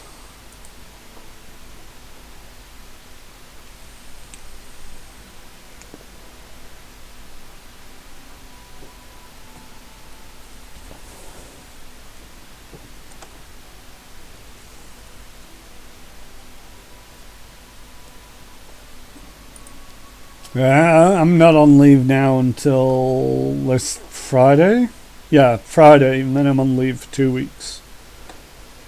I'm gonna need somebody to remind me. It's like tomorrow you're back in work, because otherwise I'm not gonna remember come the end of 2 weeks.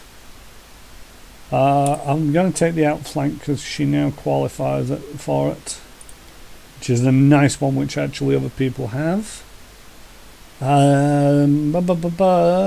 Let's have see invisibility. Let's be invisible and see invisible. More skill points, yay! Heavy armor proficiency? No. Ooh, a medium armor specialist. That's interesting. What else comes? Oh, I was thinking about taking the extra bane, but I'll take shake it off instead. Yes. I got a first level and 2 third levels. Alright.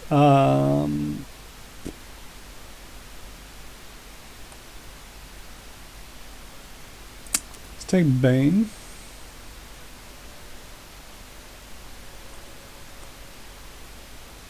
It's taking Inflict serious wounds. Litany of Eloquence. Your litany is a fascinating diatribe of grace, causing your target to do nothing but listen as the target is fascinated. Fester. Necromantic energy permeates the target, blocking healing abilities. The subject gains 12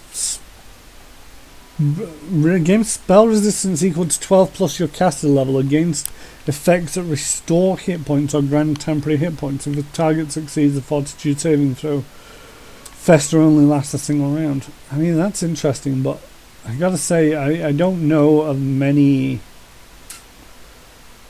individuals that have, there's not many people that heal.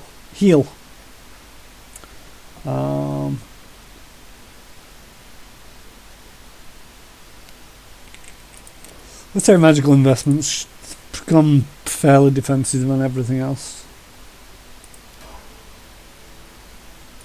Suppose I should level up Tristane before everybody else. Might as well. Don't know why he's a little bit... Oh, got another ability point.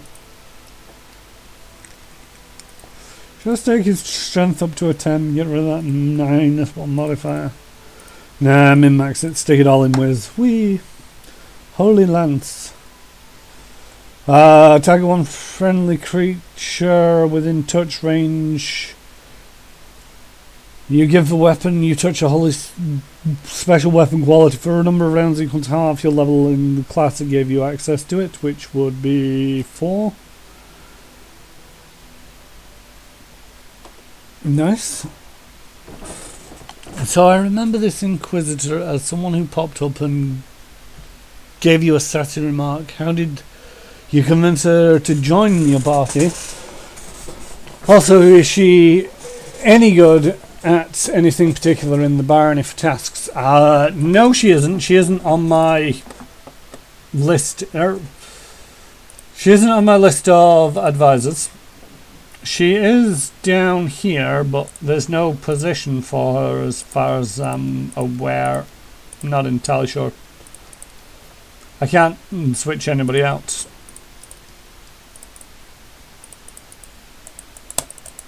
Not sure if that's the thing or not. But she is down there. She's not particularly useful. I've actually had her for quite a while in my party. Ever since the Ancient Tomb. So yeah, she gives you stats back in the starting game and joins Tartuk because she doesn't like your style. Eventually you meet Tartuk or Tartuccio in the Ancient Tomb, and you have a choice of taking off him one of his followers. And I didn't like either of them, but I got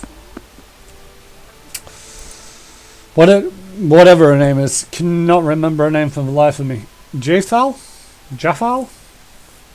Jafar. Oh. This is not good. It's like a blizzard, but hot. Cannot see anything. Let's finish them quick. Hopefully this rain dies off.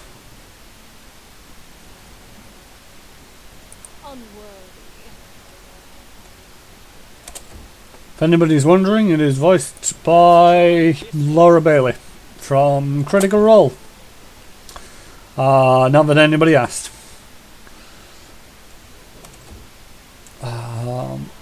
Oh, she's also evil, which is another reason why I don't particularly want her in my party. Because she's also undead. She potentially has a very interesting backstory. I just don't know what it is because, well, she was murdered for one.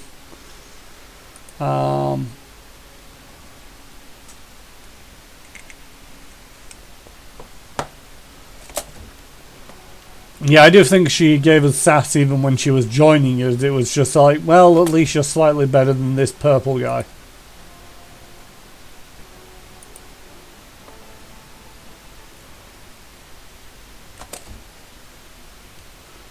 Where is the... Oh, there he is. Run faster. Jog, go fetch yourself a bone.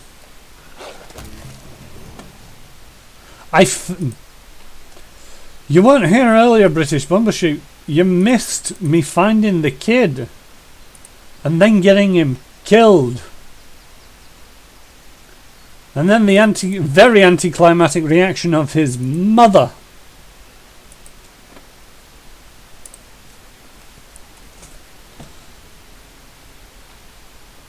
And I totally did get him killed. There's no denying that. But in my lawful good state, it was like, well, it's kind of a lesson of two evils.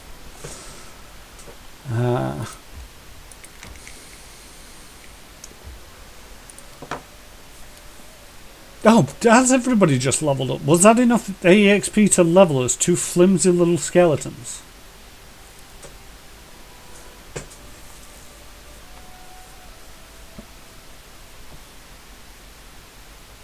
Hey, everybody's leveled up. Alright. Valerie, Tower Shield Specialist, you're gonna get bonus combat feat. Whoa! Again, another point of con. Have some skill points.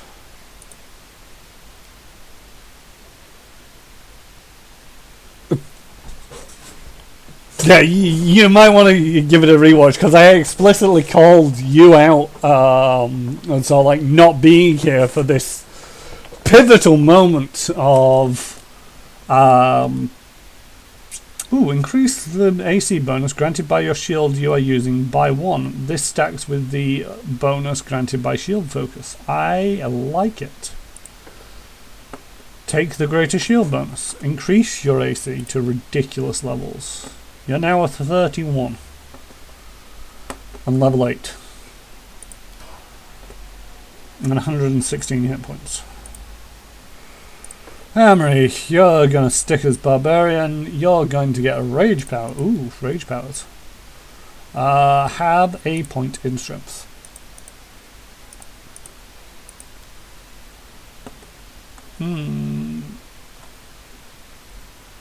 So you're only allowed increased damage reduction. Barbarian's damage reduction increases by 2 - Barbarian can select this rage power up to 3 times its effect stacked. The barbarian must be at least 8th level to select this power. That could be interesting. I don't see the point in this start. Is internal fortitude immune to sickened and nauseated? Reckless stance. I don't see why you choose reckless stance.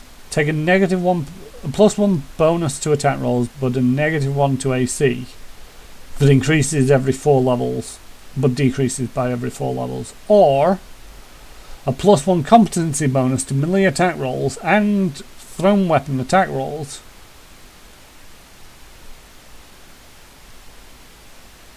Okay, so if you were going for a ranged, you might want to take the reckless stance rather than the lethal, because the lethal is only melee attack and thrown weapon. Renew Vigor. As an action, Barbarian can heal 1d8. Constitution. As an ability only once per day. Doesn't make sense, because 1d8 plus con mod is not much. Every 4 levels beyond 4 the amount increases. It's still not much at the end of the day. Swiftfoot, it's kind of useful. But I think I'm going to have to go for this damage reduction. Barbarian's damage reduction is increased. Why, do they get damage reduction when they rage?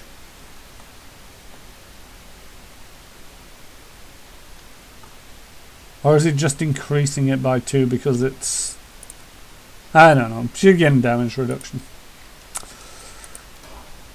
It couldn't be all.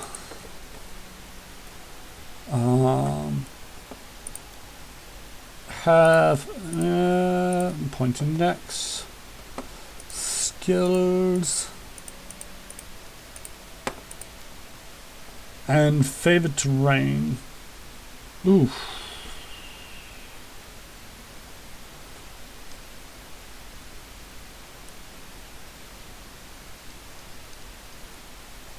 So you got forest highlands. Doesn't tell you what counts.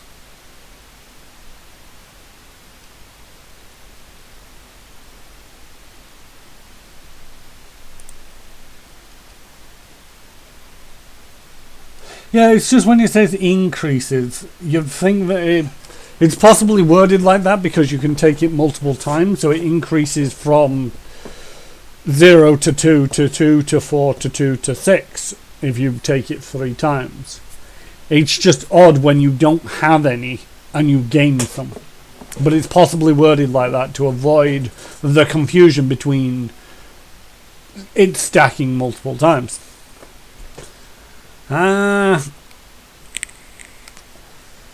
It's interesting that they don't have swamp and swampland here. Because I get a feeling that I go into a lot of swampland.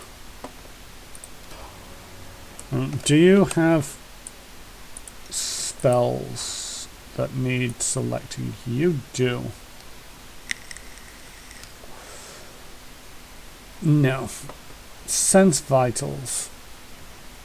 This allows you to make sneak attacks as a rogue ability in the same name, dealing 1d6 points of damage. This damage increases for every 3 caster levels you possess beyond the 3rd. So at 6th it would be 2d6. Interesting.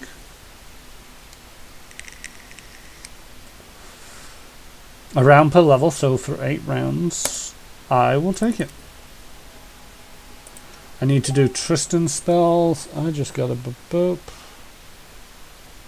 Okay. I can ignore that boop for now. See, I possibly don't need both of these communal energy things. I just don't know.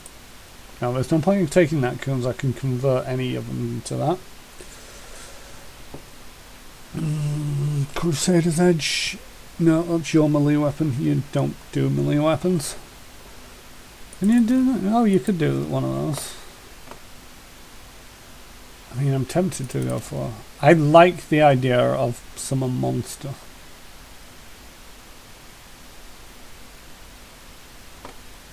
And so, 3's got a spell open slot. Remove disease. 2 hasn't, 1 has.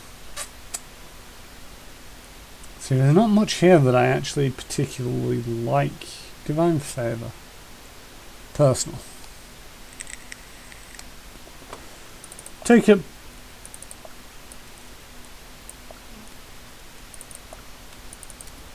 Oh, I can... See, I don't know what these little dots above them mean. Does that mean... but I can equip Remove Sickness, but I can't equip Fairy Fire. If I get rid of Shield of Faith, I'll put Fairy Fire in there and put Shield of Faith down there, because I can do that. Right, and you have spells. You're a spontaneous caster, which is nice. You don't cast spells. Okay, I think that's... Oh. Crusader gets another level up. Not Crusader, Inquisitor. What we got? Second Judgment. And Death's Embrace. At 8th level, you heal damage instead of taking damage from channeled negative energy. If a channeled negative energy targets undead, you heal hit points just like an undead in the area. Well, okay, that might be slightly useful. You're terribly difficult to heal, by the way. You know, being undead and all. Tristan can actually heal her.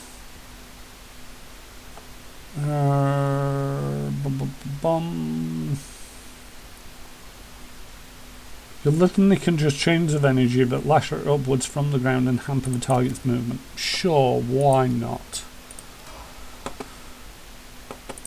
And the creme de la resistance. That's the right phrase, isn't it? The rogue. Forgot my class name. Blade Master. Blade Master? I think I'm a Blade Master. Let's put all the stat points in all the things. I don't know where I got them extra 4 from, and it's bugging me. I think I only get them every now and again.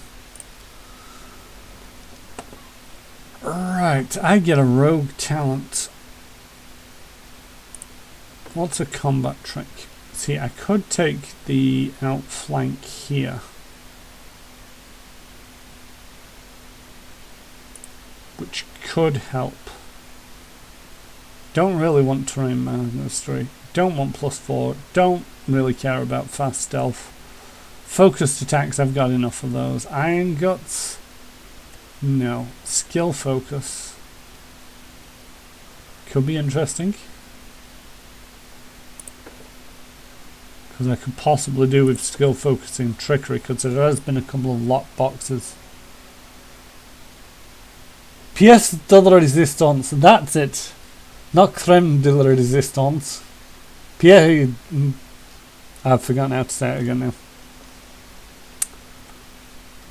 Yeah, I'll take the skill focus and trickery.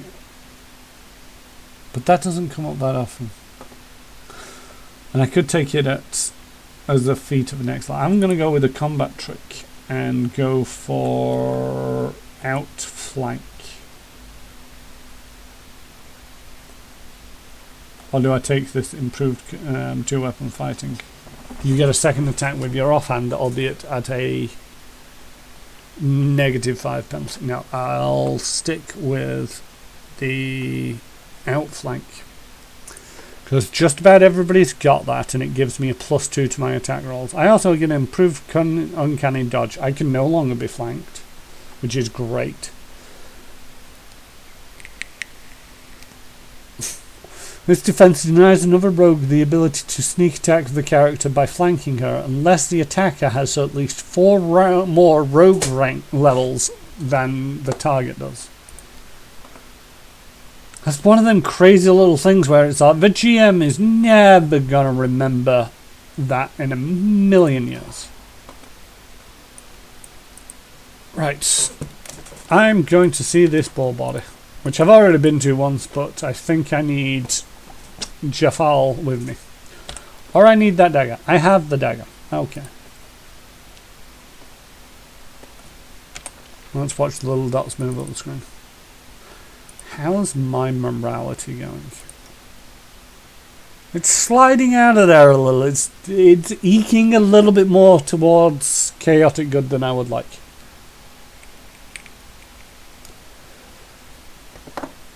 I mean, you can if you've got 4 or more levels. If you have more than 4 levels than the other rogue, then you can out-rogue them.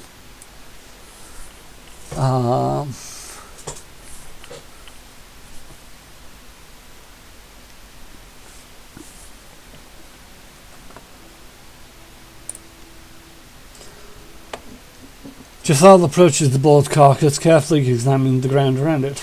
See, there should have been a pool of blood, but it's not there. It seems this beast came from somewhere else, already wounded, and then died here. But I can't track the direction. The ground is rocky.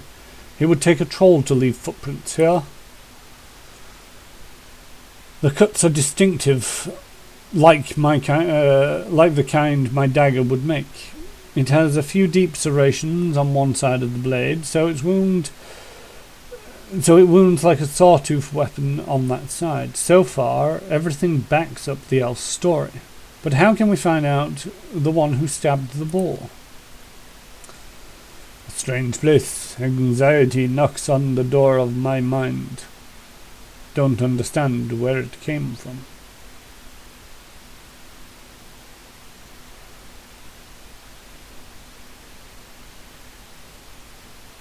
Dissection of the carcass might help. Perhaps we'll learn something new. The giveaway at 50 followers is a $10 or £10 gift card for either Paizo or Steam. I really need to sit down and figure out a way of getting a counter up on my screen. It's not something that I'm proficient with just yet. I think you make about 24, maybe 25. Thanks for the follow, by the way, and welcome to my channel. But yeah, I did think about giving away a copy of this game, but most of the people that I know who are interested in playing this game probably already own it.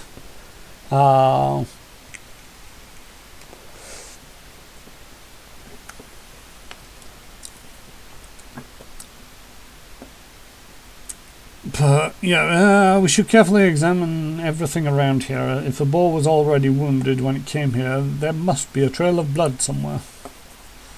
Traces were easily discovered. Marks of dark blood spotting the ground from here, leading westward. Easier than I imagined. The trail is clear. It leads to the Fawn River. We should search the shores. We might find something that points towards the dagger's owner. Fawn River Bank discovered.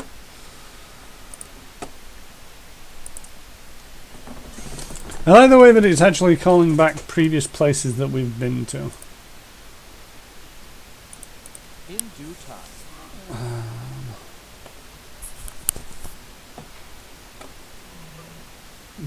I've already been over that list so many times.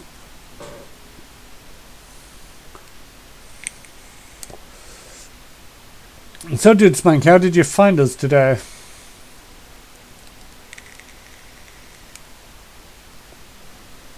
Fawn Bank River. The path to this location is not known. I mean, is it really that difficult? You follow a trail of blood. Yes, send to this location. Rogues can use their sneak attack to inflict additional damage. No, duh. Well, you did mention, British Bumbershoot, that sometimes these hint messages get a little bit patronising. Well, that's interesting. Why would there be a trap in the middle of the road? It is finished. Interesting. I mean, I can see where the traps are. They're the wooden planks all over the road. A trivial matter. A bunch of young elves. A trivial matter. I mean, what defines a young elf?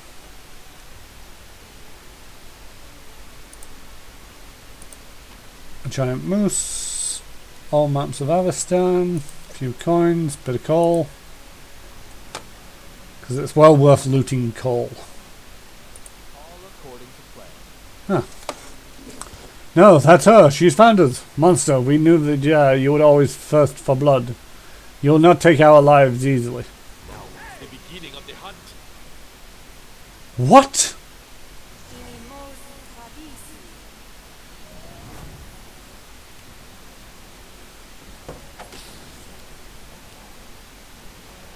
I mean, what?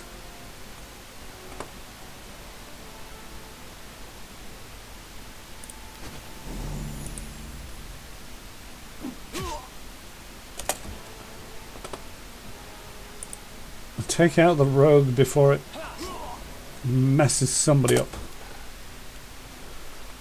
Tristan, let's have a bless.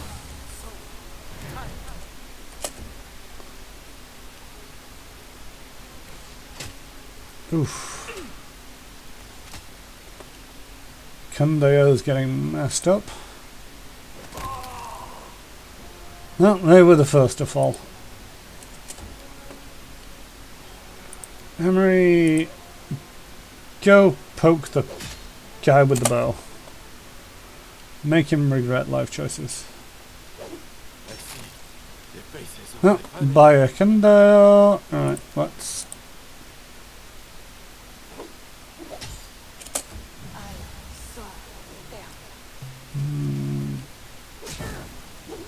Oh, I benched Lindsay. That's why I don't have somebody singing as a song.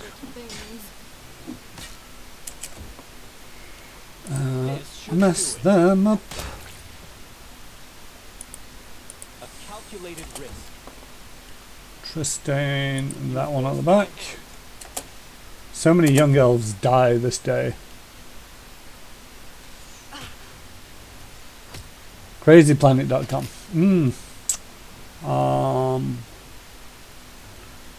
It has been a little bit of a crazy time.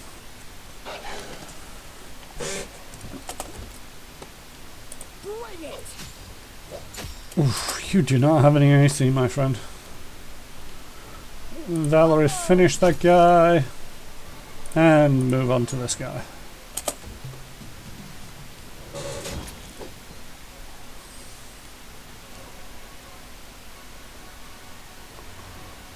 Did that one just kill himself? Despicable. Yeah, refused to fall down dead.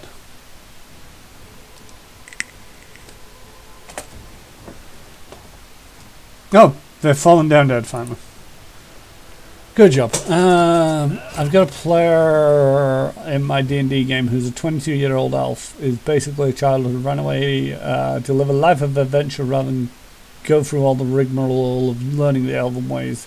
They're pretending to most people they meet they're about 372.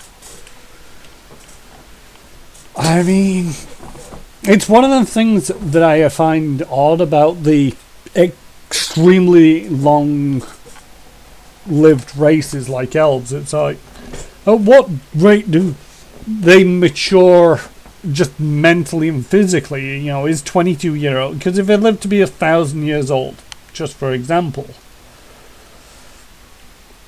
at 22, they're still very much a child. And when I say child, I mean quite literally cannot function at their own. Because 22 for 1,000 years, I think, makes them about 2-year-old. No. Well, yeah. Yeah, about 2-year-old. I don't think any 2-year-old in the world would get away with actually just going out and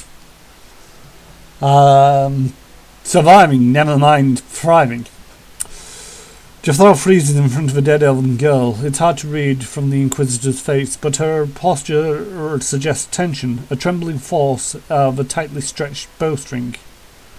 What a lovely child. And she looks so like my Nortellera. Even death could not twist her beauty.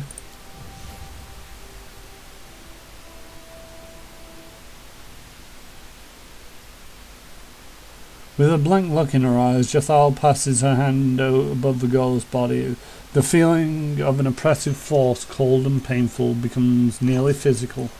A convulsion passes through the body of the dead elven girl. With a quiet moan turning into a cry, the corpse opens her eyes and rises. Jethal looks at her in amazement, as if surprised. She is surprised by what she has done. Animating the dead. I had no idea you could do that. I never knew of this side of my power. Something has awakened in me. The ability to share Ugathoa's gift. Jafal studies the newly created undead with the look of a sculptor contemplating her creation. Withering under this stare, the undead girl begins to tremble. What have you done to me? What is this?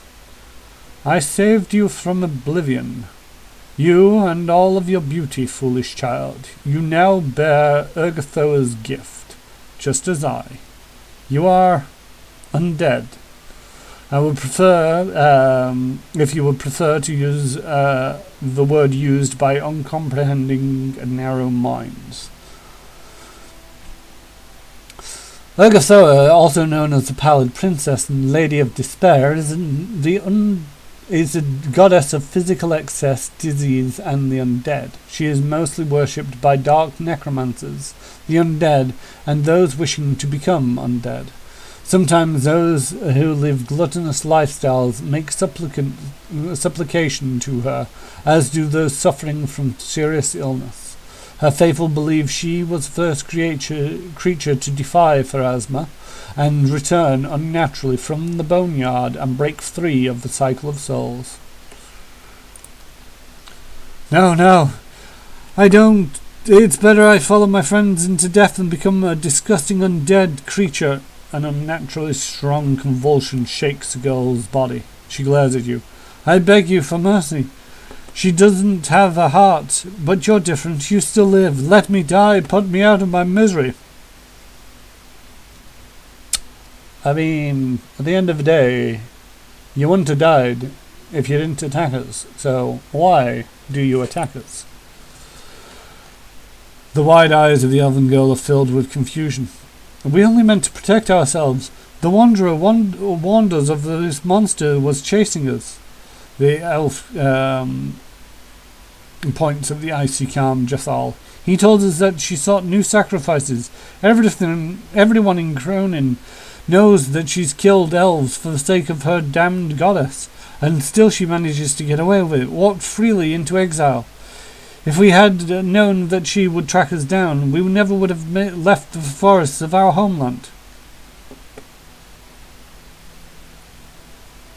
What? Who was this wanderer who claimed that Jethal was chasing you? We knew him as a wanderer, but it's only a nickname. I don't know what his true name is. He is a half-elf. My friends knew him. They said that he has a wanderer's soul, takes him from one place to another. I've seen him a couple of times in Cronin, and recently I've seen him on the road. He caught up with us and warned us of the danger.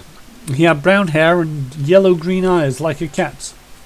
Please, I don't know anything else. Release me. Every moment in this lifeless body drives me mad. Jethal, what are you going to do with this poor girl? I will not harm her, and I will not let her harm herself. She is frightened, and she does not understand the gift she just received. Elves live long lives, but are still subjects of time. Only Ugathoa's gift can shield them from it. Eternal life, eternal youth, eternal immortal beauty. Can anything else be compared to this? Jethal says the last words thoughtfully, as if the answer is not entirely clear to her. I hope, Jethal, that you feel sorry for the senseless death that this unfortunate girl I hope that you feel sorry for the senseless death that this unfortunate girl, and wish to help her in your way. And you're not just entertaining yourself as you usually do. I can't believe I say it, but I agree with the corpsey one. Everyone can fall down and die. You don't need no bravery or brains for that. If you fall, you must get back and move on.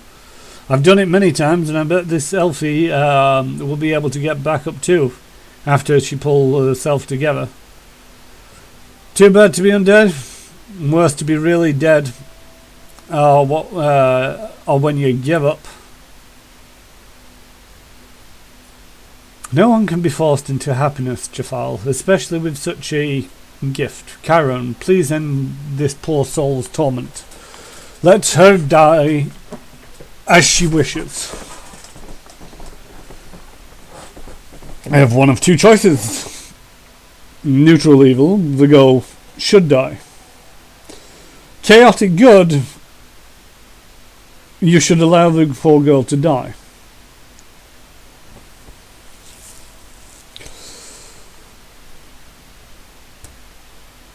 I'm two steps away from chaotic good, so the decision has been made. I have made a decision. You should allow this girl to die, Jathal. This is her wish. Plus, for some, eternity might not be a gift.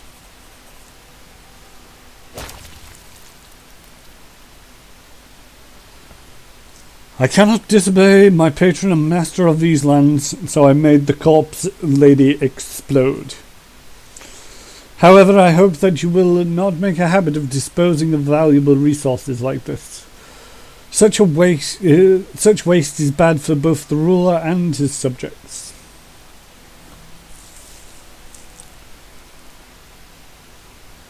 I don't know who to believe in this story. Did the merchant deceive us, or is this girl lying? I'm sure that someone laid a false track straight to the elven camp and convinced the elves that we were hunting them. Everything points to this. I think somebody laid a trap because the boar and the blood, and it's a little bit difficult to fake. And we know who did this, do we not? A sudden appearance, a dagger, a false trail. The half-blood will have many questions to answer. I'll start with, why didn't you kill me? And finish with, how pathetic do you feel now, having failed twice to send me to oblivion?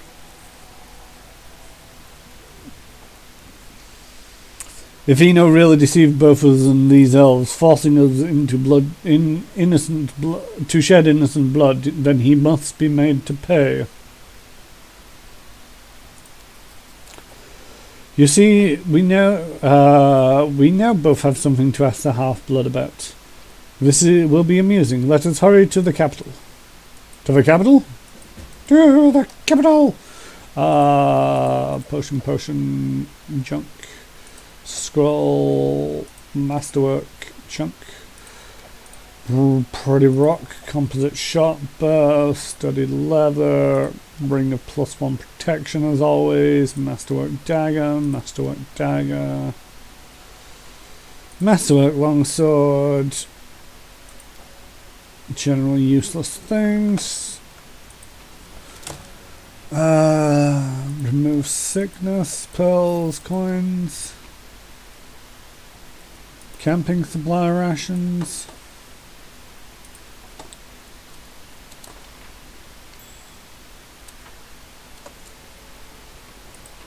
Strange log, silver ring, leather armor. Oh look, more balls.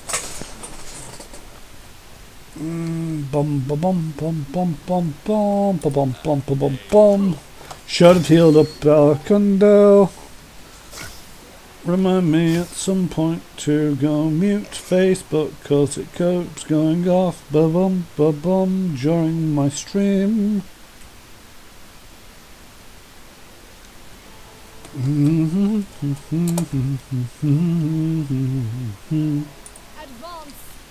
Advance.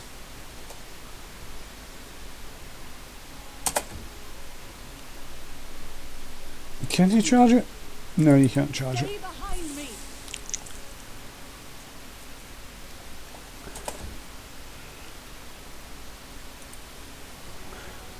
So British Bumbershoot, what have you been doing on your day off?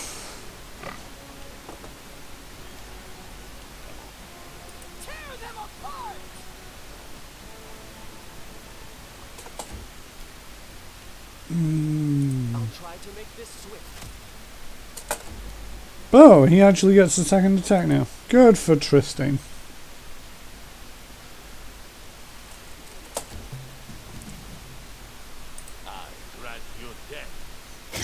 And Dickundo is the only person who actually killed anything because he's competent.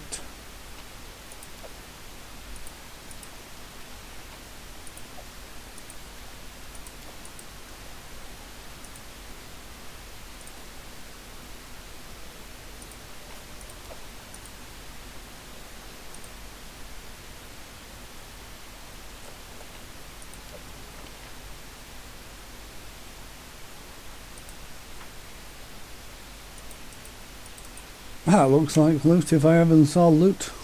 Although, I think I already looted it. Yes, I've already looted it. Back down the hill, everybody.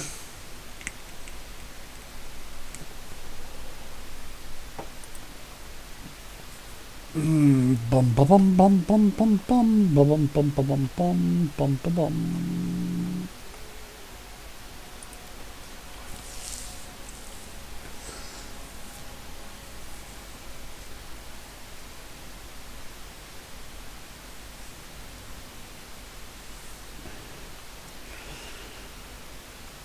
Right, back to the capital it is. I tire.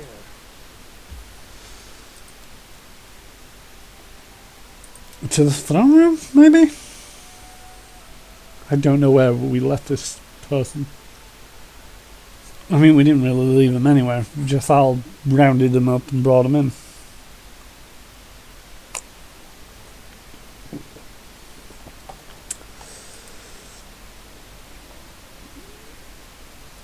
People are tired, so let them rest.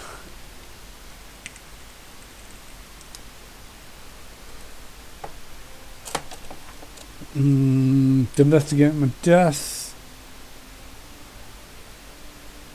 We should return to his capital and have a little chat with him. Where the blue blazes is he? Well, nobody's listed there. God, storyteller, Amory.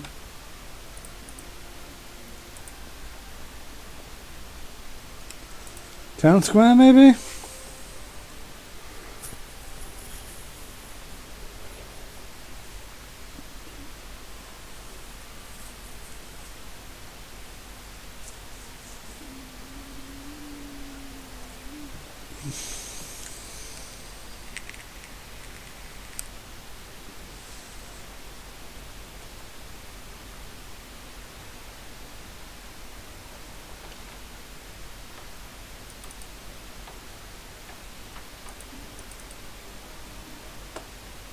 Can it be anywhere near Jafal?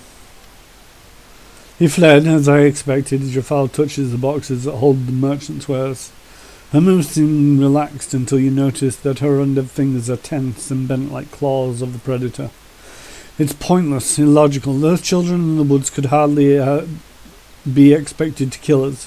Why the performance? There must be something. Jafal freezes and then in an instant pulls a note out of Eno's wares. She glances at it and silently hands it to you. The only one phrase on the note is "No way out." The image is a spiral comment in place of a signature. A symbol of Pharasma. I believe the Lady of Graves holds Gothoa in disfavour, and the most braveful of her followers seek out the undead to exterminate. True, a conflict of faith, you see. If Enio is a follower of Pharasma, he is certainly a cowardly one. First he attacks me while I was unconscious. Then he tries to kill me by proxy. Is there something I'm missing? Whatever Enos believes, he has no right to lie and drag people unwittingly into this holy war. Perhaps he's both a fanatic and a fool. He struck me down like a coward in the wastelands, only to see me rise again with renewed strength. Then he used those unfortunate youngsters against me, only to fail again. A lack of scruples can be a strength, but not if one lacks will. Thank you for your help. I will not distract you further. I will seek out this amateur backstabber and will inform you immediately of any news. If the half-blood wants to dispatch me to his goddess, let him do it in person.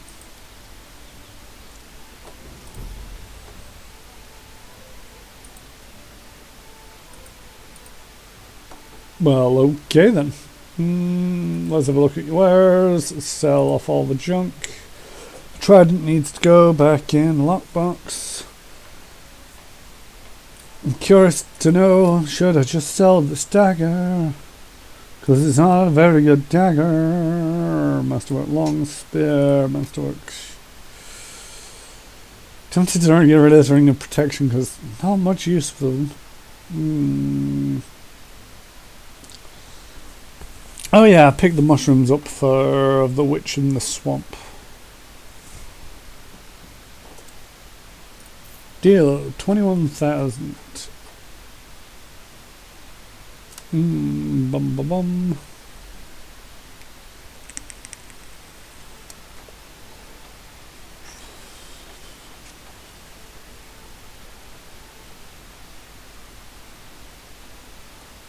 See, I don't see much in the way of like, oh, this would be interesting.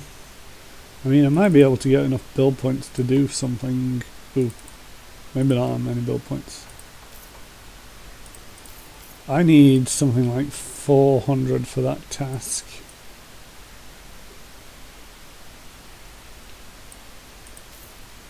Could actually afford to do that task now.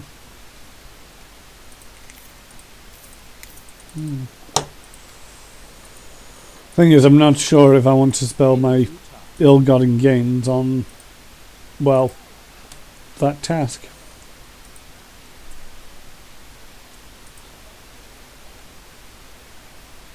And I don't mean ill-gotten gains. I gained these things morally and socially correctly. Totally did. Prove violence. Which was justified. Barely. Got some more stuff to stick in the box.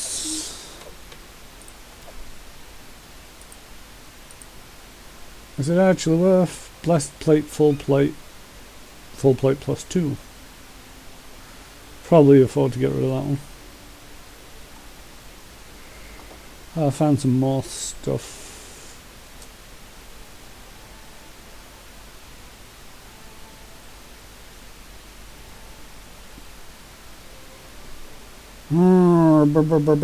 It was one of those, which I need something like 10 of.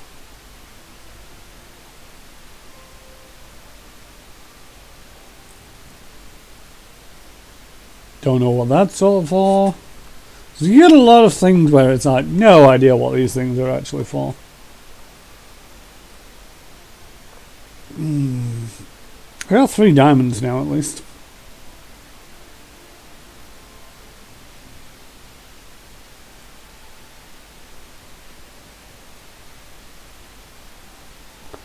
Did I not get given a... leaving it? Ah, there we go. Alright. I nearly clicked on collect all. Let's have a look at what my baron is doing.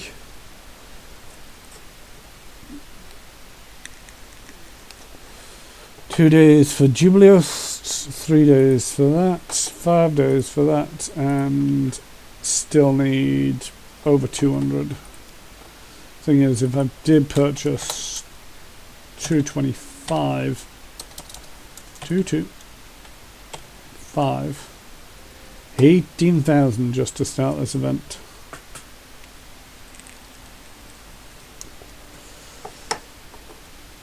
But it does net me another region, which I can then build into another village. The thing is though, if I get another village I want to build it up, which will cost more build points, which I won't have because I've just spent all of them on this thing. Though it will take 2 weeks, so that will give me 62 build points. I'll leave it for now. I'm not in a desperate, because my main concern is all these projects, which take, 45 days, 60 days, 60 days, which increases my arcane, which I don't actually have an advisor for, so I need to find an arcane advisor at some point. Hi there. What else do we have? We have got more companion quests. Prove your worth, Swamp, Sorrow Flow, and Eager for Forgiveness. Eager for Forgiveness, I have no idea where that's at. Might have to look up that one because it's just getting... I don't know where it would be. Lindsay, you're back on the team? Yeah, Lindsay. I just like her song buff.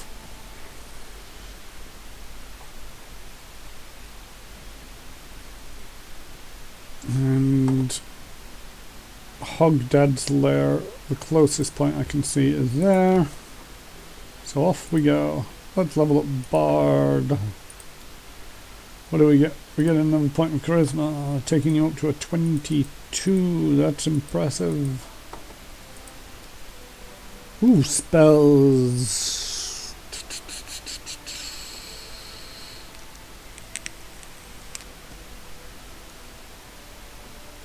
See, she doesn't really get very close. Oh, she's already got Good Hope.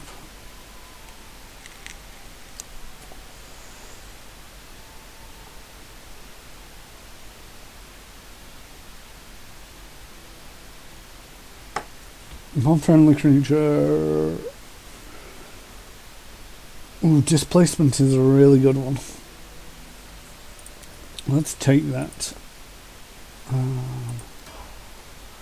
I only know that it's really good because I was actually using it on Sunday.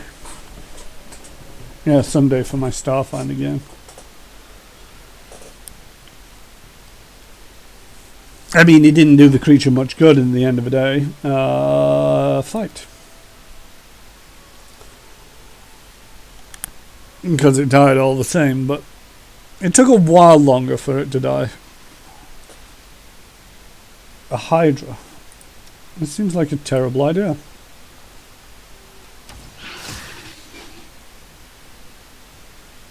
I mean, it's a 2 to hit it, so I'm not excessively concerned.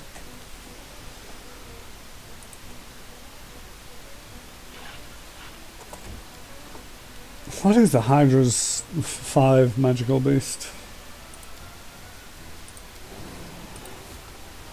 Go on, Amory, kill it. Nearly. Stay there, stay there. There's no point in rushing ahead. Just...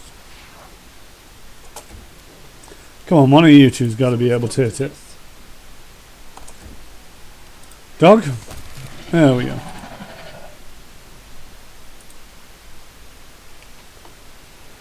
Ooh, Hydra Eye. How nice. That is not far. Delicacy, I believe.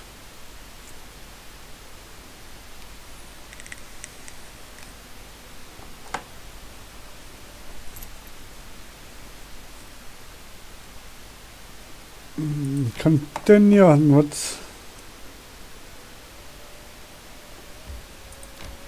Tempted to take everybody to the Verdant Chamber,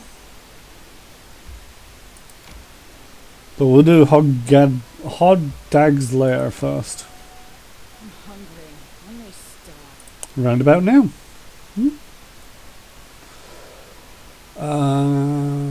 Manage. Let's have some succulent sausages.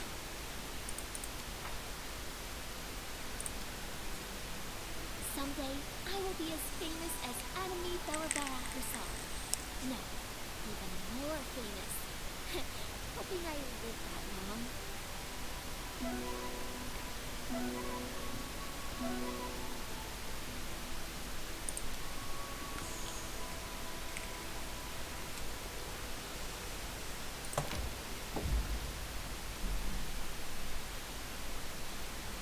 Remnants of dwarven fortifications. Enter the Hogdag's Lair. One of my kingdom events has just finished. I think it's Jubileost. I think that's one of the main things I want to expand my kingdom so I don't have to keep running back There it is. Now I slice the lizard into tiny pieces. Watch out, don't get in my way. Everything all right? You want to go all alone? You bet, but I'll call you. But I call you if I need you.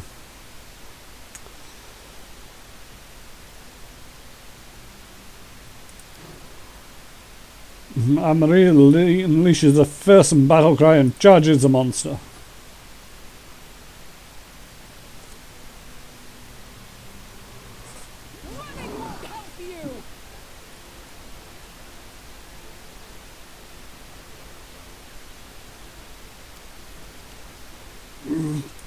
Just get close because I just want to be able to react should the worst happen. Because the worst usually happens. Oh, I think she's got this one. Unless it instantly turns her to stone or something. I'm barely even bleeding while I tell.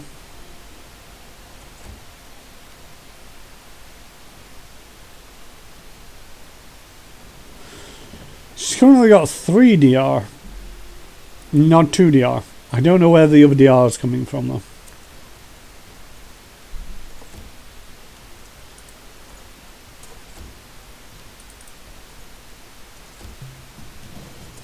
Come there and kill it. And then it exploded. Ha! One more down. Amory kicks the remains of the monster with the boot and thrusts out her chest proudly. One less monster, people are safer. Good. Are you hurt? Scratches. Got some new scars. You don't have to prove anything to me. I already know you're brave and a skilled warrior. Congratulations. So what now? Ready to move on? Hunt new monsters? Ha! Was born ready. I never said that, Amory. And you messed it up so good that there's not even a body to loot. Although there is a human body over here. Let's take the gold and chainmail. Yeah, Shield of Faith. Didn't really do him any favours. And a Great Club +2. Uninspiring. Some potions. Some vegetables. Left around. Lying in the cart. Sure we'll take them. Let's take the herbs.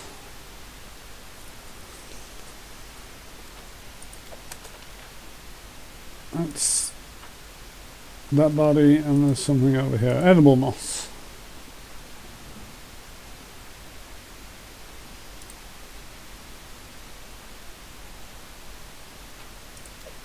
Follow my lead.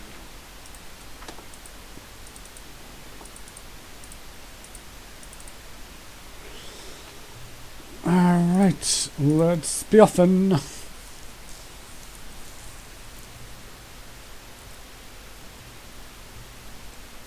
Bum, bum, bum. Coins for the dead man's eyes. That is one that I cannot figure out. I was just working out what quests I have. I'm guessing these two will progress the plot to the next chapter. So I'm probably going to do this one. I might look up that one. I think these are just going to have to be ones that I eventually get round to. Add 5 regions, can't do that. Increase barony stats 5 times, can barely do that. But them I don't know where I'm going to find, so it's I'm going to have to purchase them. Oh, mushrooms from the mud bowl goes back to old Belladema in the swamp camp kind of place. I think I can do that one fairly easily, mainly because it's drop off a bunch of mushrooms. No, don't want to enter the kobold camp. Want to go to the swamp witch's hut.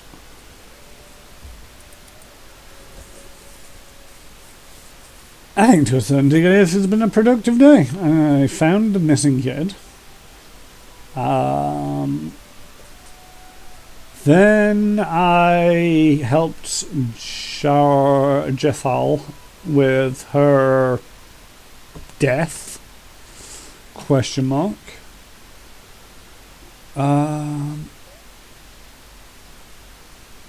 Where's the witch?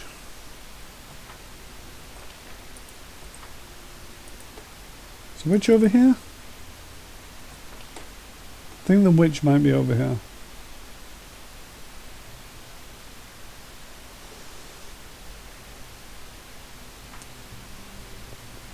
Hello?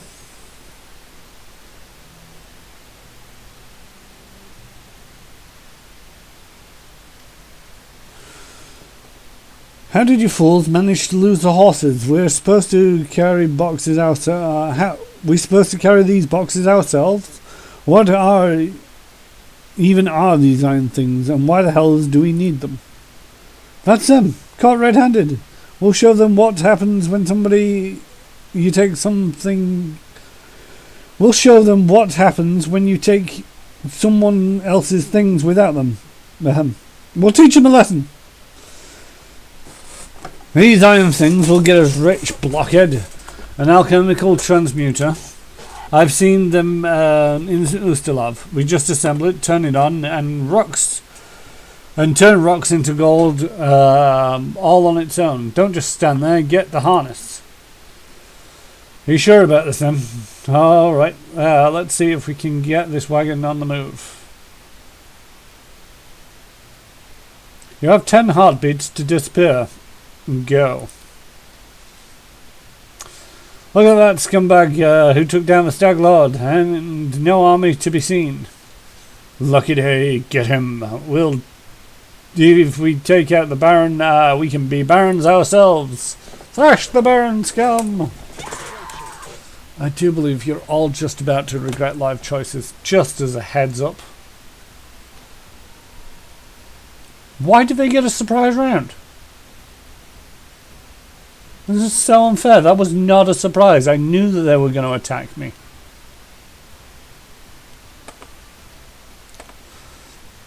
Oh, somebody wants to die.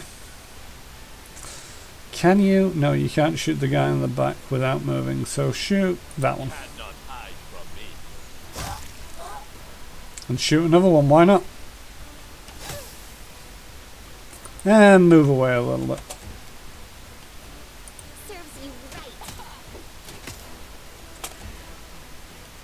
Stabby time! I get 3 attacks per round. Oof. That was just rude.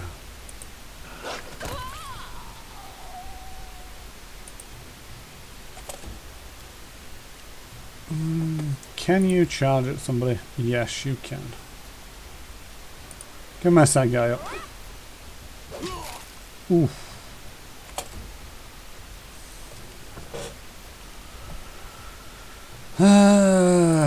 Shoot that guy. Don't really want to move you too far. Keep forgetting you have 2 shots. Valerie, finish that guy. Or don't. Right. Akundeo, go move up to that guy and just poke him gently. You deserved it. Let's try this way. This should do it.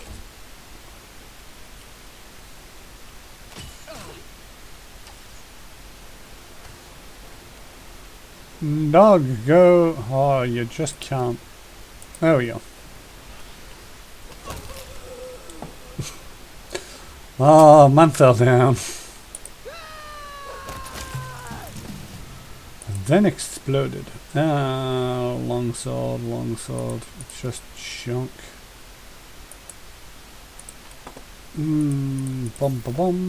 Composite longbow.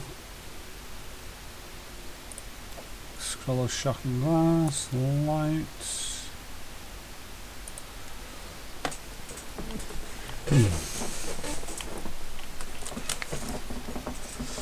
After inspecting all the boxes in the wagon, Lindsay barely restrains herself from kissing the mechanism inside. The press, safe and sound. Just need some assembly. Yay! I can't believe it. My own publishing house. I have so many ideas, so many plans, I don't know where to begin. What do you think I should print first?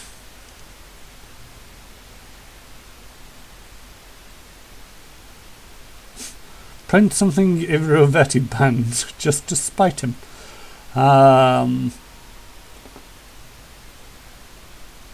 Choose something beautiful, a book you wouldn't be ashamed to have your teacher read. This machine needs to pay for itself off quickly. Just start with cheap fiction. The quality doesn't matter, just as long as it sells well. What would you like to print? I don't know. That's why I asked you. I mean, it's more than just a business decision, right? It's, well, a choice, the first step. It's not like my whole career will depend on one book, but I'll always think back on it. Remember when you finally got your own printing press, Lindsay? What was your first printing again? I don't want to be ashamed of my answer.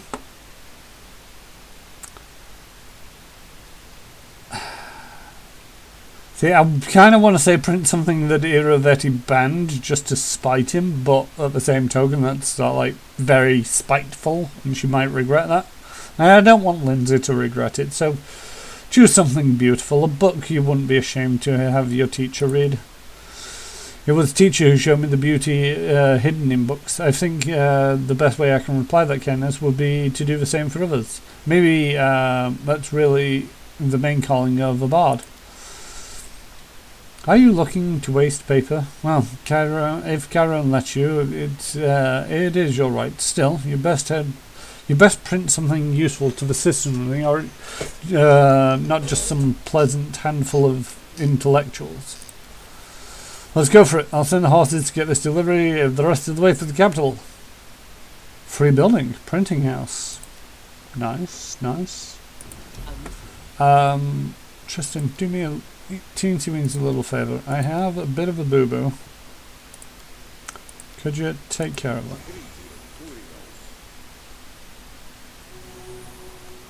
That took a little while longer than I had expected, and this gives me pause for thought, because if I forget that this is here, then I might forget the whole printing press kind of thing.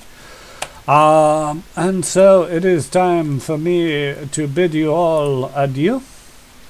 Thanks for coming. I'll be streaming again on Thursday, a little later, 9 o'clock British time. On GMT. I forget what we call it in the winter. I know that even during the summer it's British summertime, but when it comes to the winter I really don't know. Anyway, let us go to the closing up screen. The stream is ending, and let's play some music. So I am now going to double check to see if my friend Heartsinger Games is streaming. She is. She's playing in Assassin's Creed Valhalla. I did not expect that. I am now slightly sad that I haven't been watching that all along. So if you'd like to join me, we are going to raid her. Heartsinger Games. And I hope to see you all next time. Taddy bye.